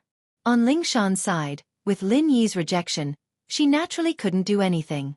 The other party was obviously a master, and she didn't know if she'd be helping or causing trouble. Since Lin Yi said he didn't need her, she could only wait anxiously in the police station. Fortunately, Peng Zhan hadn't pressured the police through anyone, and there was no news of him at all after he returned. South Mirror Z Mountain. This was the first time Lin Yi came to this place. He didn't know there was such a mountain near Songshan. The foot of the mountain was very desolate. There were no houses and no buildings. There were only some fire prevention slogans and warning signs that it was dangerous to go up the mountain. Not far from the mountain road, 2 cars stopped. It was the 2 cars that Jianxia mentioned. Lin Yi got off the car and patted General Wei Wu's head. "We'll split up later and act according to the situation, understand?" After General Wei Wu leveled up, it understood human nature better. It nodded, but Lin Yi wasn't sure if it really understood. Before it leveled up, Lin Yi already felt that this dog wasn't simple. It wasn't a normal dog, and now, he felt that this dog's IQ was even higher than before. The steep mountain road was nothing to Lin Yi, let alone General Wei Wu. It didn't even walk on the mountain road. Instead, it jumped around the trees and rocks on the side of the road and disappeared quickly. Lin Yi arrived at the top of the mountain, and saw a few people in the open space at the top of the mountain. One of them was Jianghu. Beside him was a middle-aged man in a white robe. He was tall and strong like a pillar. Behind Jianghu were 2 bodyguards in black. On the left and right of the bodyguards were Meng Yao and Yushu. Both of their hands and feet were tied up. However, Lin Yi breathed a sigh of relief. It seemed that the 2 of them weren't hurt. "Lin Yi, you're finally here." Wahahaha. Jianghu wasn't an idiot. He had men lying in ambush at the foot of the mountain to see if Lin Yi came alone. He was afraid that Lin Yi would bring a team of police with him. That would be troublesome. Although Jianghu was arrogant and had masters around him, he couldn't let his men have a gunfight with the police, could he? Wasn't that asking for death? If that happened, he would have to give up on killing Lin Yi and kill Meng Yao and Yushu to vent his anger. At the back of the mountain, Jianghu had already prepared a helicopter. Even if the police surrounded the mountain, he could still escape. The police wouldn't think that he had a helicopter as a backup. By the time the police called for backup, he would be long gone. Zhen Dazhou's men were in the pirate business. How could they not have a helicopter as an escape tool? Jianghu had all the necessary equipment, and that was the reason why he dared to wait for Lin Yi here. However, when Jianghu received a call from his men at the foot of the mountain, he heaved a sigh of relief. It seemed like he was too careful. Lin Yi came alone without any backup or police. As for the dog beside Lin Yi, Jianghu automatically filtered it out. It was just a dog. What was there to worry about? "Heh, it's really you, Jianghu." Lin Yi shrugged. It seemed like he was right. Things weren't as simple as he thought. His coming here was probably part of Jianghu's plan. Therefore, Lin Yi entered a state of alertness. "Oh, you're pretty smart. You guessed it was me?" Jianghu paused for a moment before laughing out loud. "Ha ha ha ha, since you guessed it was me, how dare you come alone? Are you stupid? Are you stupid? You're really stupid." It was no wonder that Jianghu was so happy. From his point of view, Lin Yi was an idiot. Since he guessed that he kidnapped Meng Yao and Yushu, he still dared to come and pick up the hostages, especially alone. If he wasn't an idiot, then he was too arrogant. "Are you saying that I'm smart or stupid? Are you contradicting yourself?" Lin Yi couldn't help but laugh. "Are you stupid or am I stupid? Meng Yao and Yushu were both here." Lin Yi made up his mind and started to think of a plan. Ever since he came to the top of the mountain, the Jade had been warning him non-stop. This meant that the mountain was full of danger and Lin Yi didn't know where the danger was. Chapter 886. A sudden turn of events. "Humph, don't be so quick with your words." Jianghu sneered. "Lin Yi, I will return the humiliation you made me suffer 10 times, 100 times more. As he finished speaking, Xianxia made a hand gesture and the warning signal on Lin Yi's chest suddenly became urgent. This position was dangerous and Lin Yi dodged instinctively. A bullet brushed past him. It was a gun with a silencer. The bullet surprised Lin Yi. He didn't think that Xianxia would use a gun against him. Lin Yi guessed that Xianxia wanted to rely on the master to kill him. However, a few bullets couldn't hurt Lin Yi at all. Since Lin Yi was on guard, he wouldn't let the bullets hit him. One bullet missed, and following that, a series of bang bang bangs sounded. It was like a bamboo tube popping beans. Countless bullets flew towards Lin Yi's direction. So many people? Lin Yi didn't think that Xianxia would have so many people waiting for him with guns. He was definitely a strong opponent. Although Xianxia looked arrogant, he was different from Zhong Pingliang and Zhao Qibing. He knew how to use a sea of guns. If Lin Yi didn't break through to Mystic Class and was still in the late phase of Golden Class, he wouldn't be able to dodge so many bullets. However, Lin Yi had already advanced to Mystic Class and relied on his agile skills and unique footwork from when he was an assassin. He barely dodged the first round of bullets. Continue shooting. Shoot, shoot, shoot. Shoot him to death. Xianxia saw that Lin Yi narrowly dodged a round of bullets and he was instantly enraged. You bunch of idiots, you can't even kill one person with so many guns. Xianxia was quite a distance away from Lin Yi and he wasn't worried that Lin Yi would rush over, so he spoke without restraint. After all, even if Lin Yi rushed over, he still had Ma Zhu with him. Bang, bang, bang. The dull gunshot sounded again, but this time there was an accident. Ouch! Accompanied by the muffled sound of the bullets, a scream was suddenly heard. A gunman who had been lying in ambush instantly flew out from behind the rock he was hiding in and fell to the ground. His body twitched twice, and a trace of blood flowed out from the corner of his mouth. Then, he could no longer move. The sudden turn of events left everyone dumbfounded for a moment. Xianxia was dumbfounded, Ma Zhu was dumbfounded, and the two bodyguards were dumbfounded. The snipers lying in ambush were also dumbfounded. They didn't expect their partner who was lying in ambush to suddenly fly into the air. With a swoosh, he flew out from behind the rock as if there was a spring under his butt and fell to the ground. No one knew if he was dead or alive. However, just as they were wondering what was going on, an accident happened again. Ouch! Another scream. Another gunman who was lying in ambush completed his dream of pretending to be a Superman. With a swoosh, he flew out and fell to the ground. This time, he didn't even twitch and fainted. No one knew if he was dead or alive. What's going on? What's going on? Lin Yi, did you bring someone? Xianxuan's face instantly showed vigilance. No matter how stupid he was, he knew that an accident happened and this accident must have something to do with Lin Yi. I didn't. Lin Yi shook his head. I really didn't bring anyone. You told me to come alone, so I came alone. This. Xianxia heard Lin Yi's confidence and was taken aback. It wasn't that he didn't believe Lin Yi. After all, it didn't matter if Lin Yi admitted that he brought someone else or not. Both parties had already started fighting and Lin Yi had no reason to lie to him. However, Lin Yi said that he didn't bring anyone. This made Xianxia confused.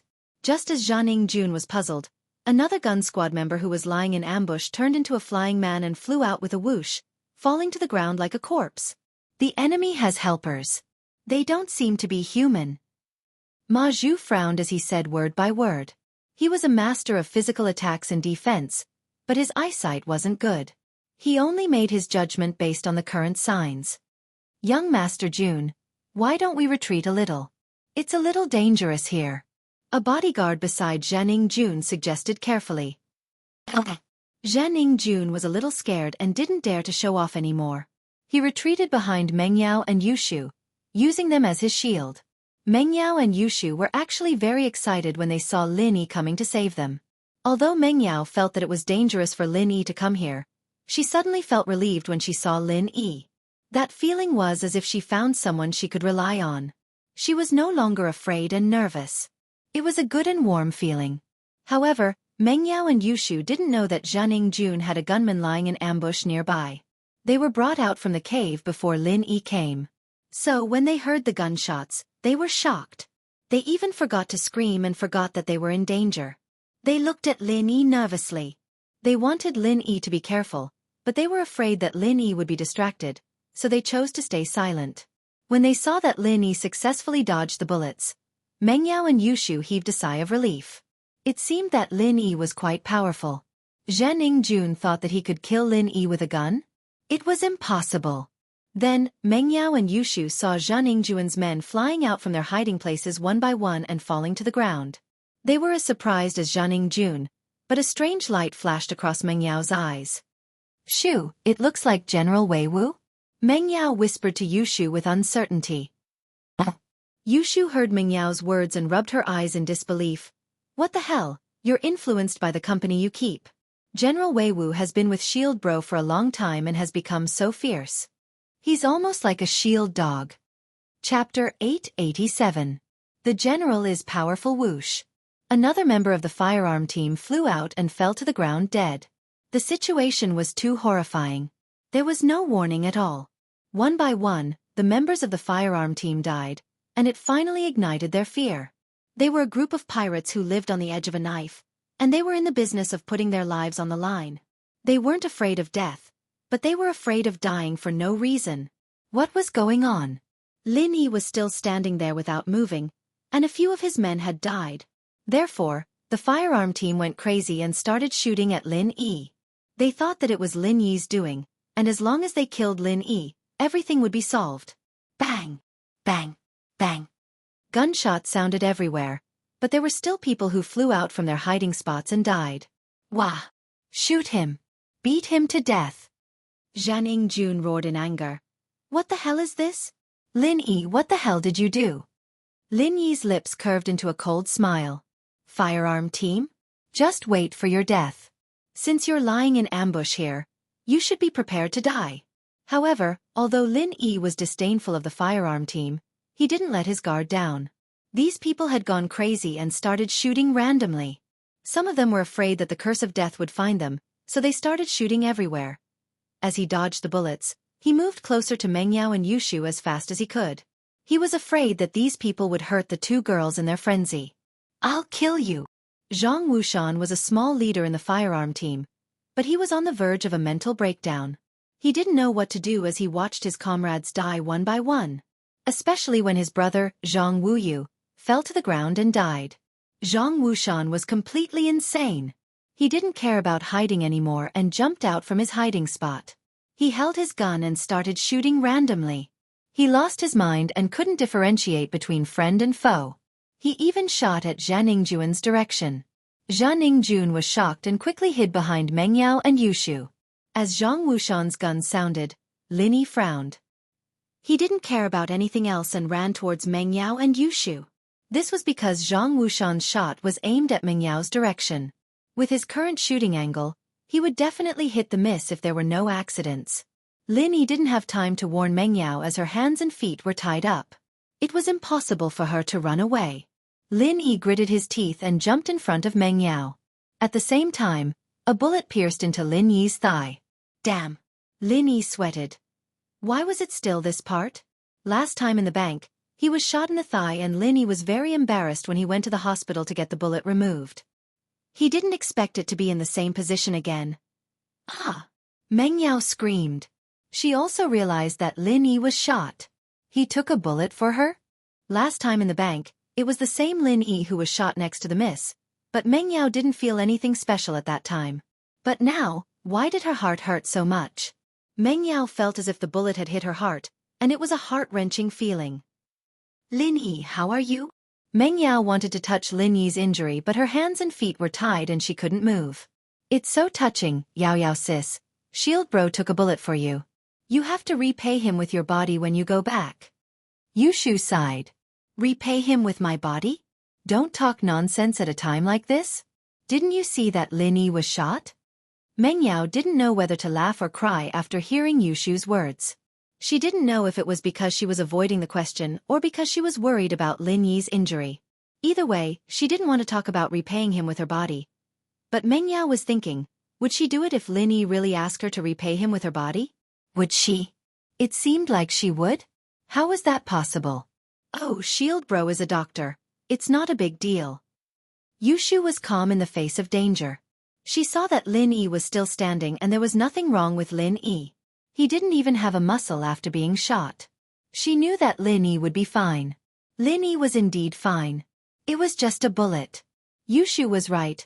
Lin Yi was a doctor, after all. He'd chosen the spot the moment he'd blocked the bullet, avoiding bones and arteries, so the bullet was stuck in the muscle. It didn't matter if he didn't take it out for now. Otherwise, Lin Yi wouldn't have followed the robbers to the car and snatched their gun when he was shot. However, Lin Yi didn't have the time to think about his injury. He shook his right hand and a silver needle appeared between his fingers. Jianghu was crazy and Lin Yi had to get rid of him as soon as possible. Lin Yi didn't expect Xianxia's men to be so mentally weak. They were already scared out of their wits? Actually, it wasn't that the firearms team's mental fortitude was bad. They had been killing people at sea all day, and their guts had long been trained to be bigger than a basketball. It was just that today's situation was too strange. They weren't afraid of being hacked to death with a knife, and they weren't afraid of being shot in the head, but this kind of flying man style of death was the first time they had seen it. It was too scary. Lin Yi wanted to kill Zhang Wushan, but before he could shoot out the silver needle, General Wei Wu jumped out and agilely jumped behind Zhang Wushan. Its 4 legs stamped on Zhang Wushan's back and Zhang Wushan was sent flying like his comrade. He fell to the ground and died on the spot. Yao Yao sis, General Wei Wu is so awesome. Yushu knew that General Wei Wu was the one who killed the firearms team, but she was still shocked when she saw it with her own eyes. Meng Yao widened her eyes and looked at the General Wei Wu she raised for 10 years. How could it be like this?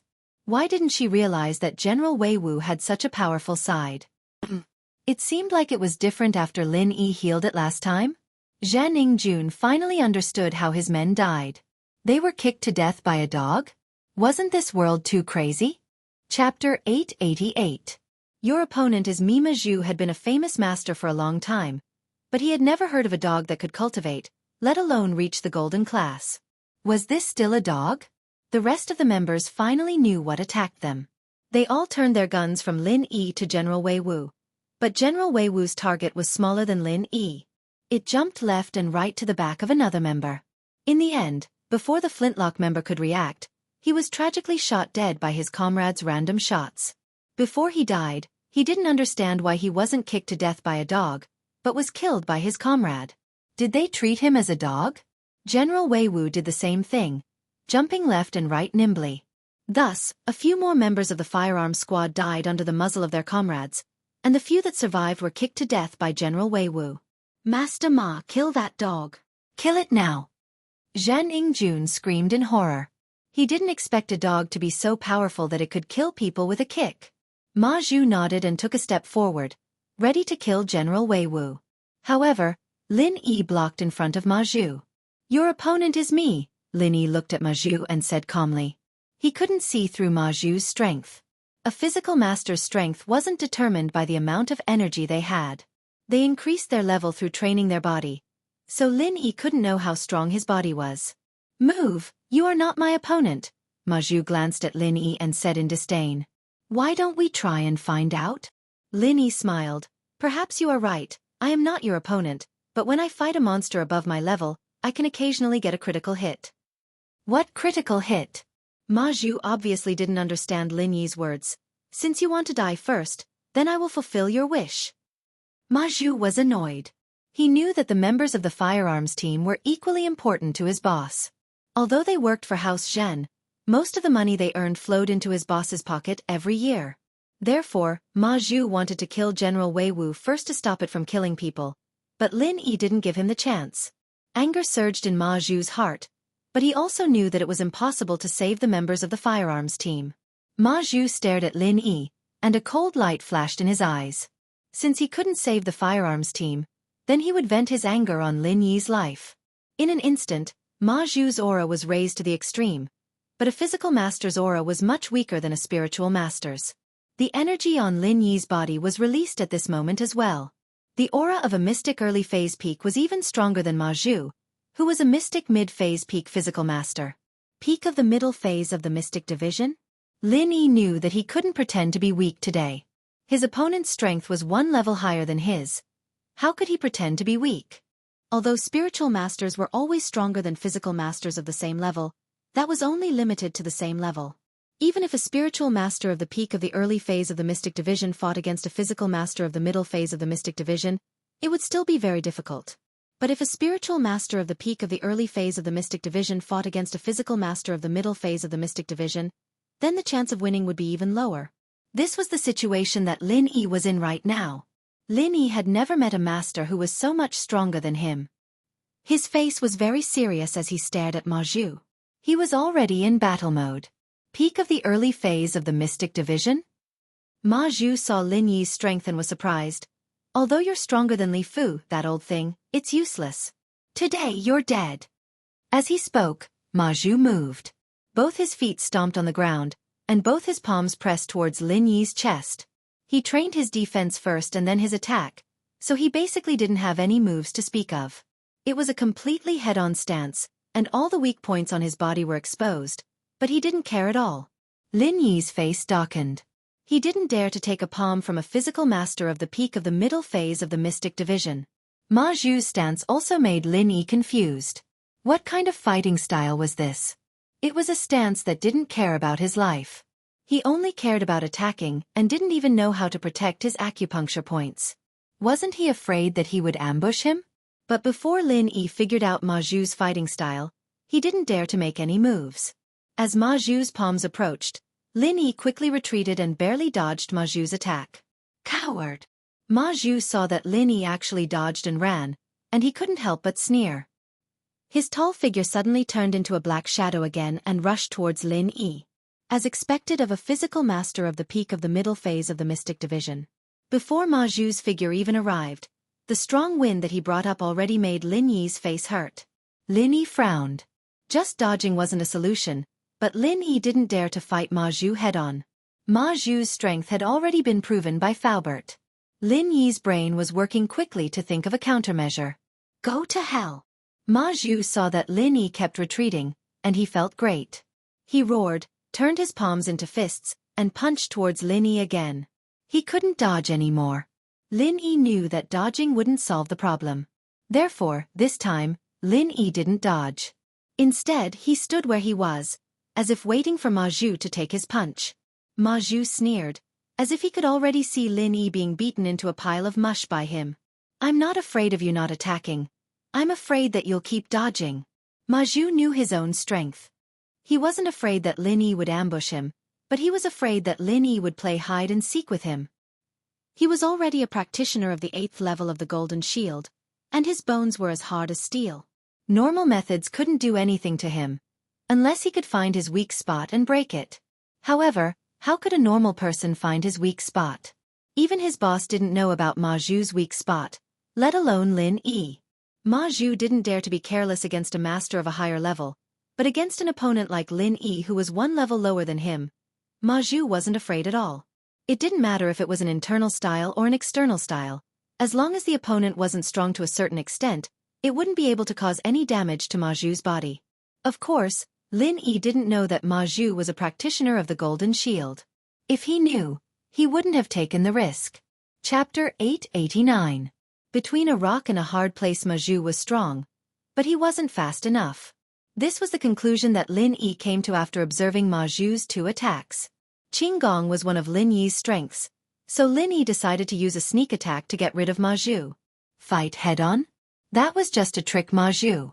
If he really fought head-on with Ma Zhu, then Lin Yi would be looking for death.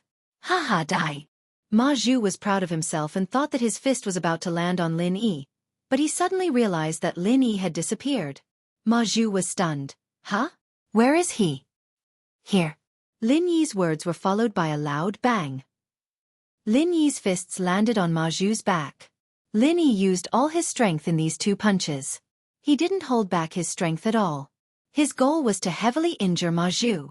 If Ma Zhu was an Earth-class master, then Lin Yi's attack would at most cause a light injury. But the 2 of them were only 1 level apart.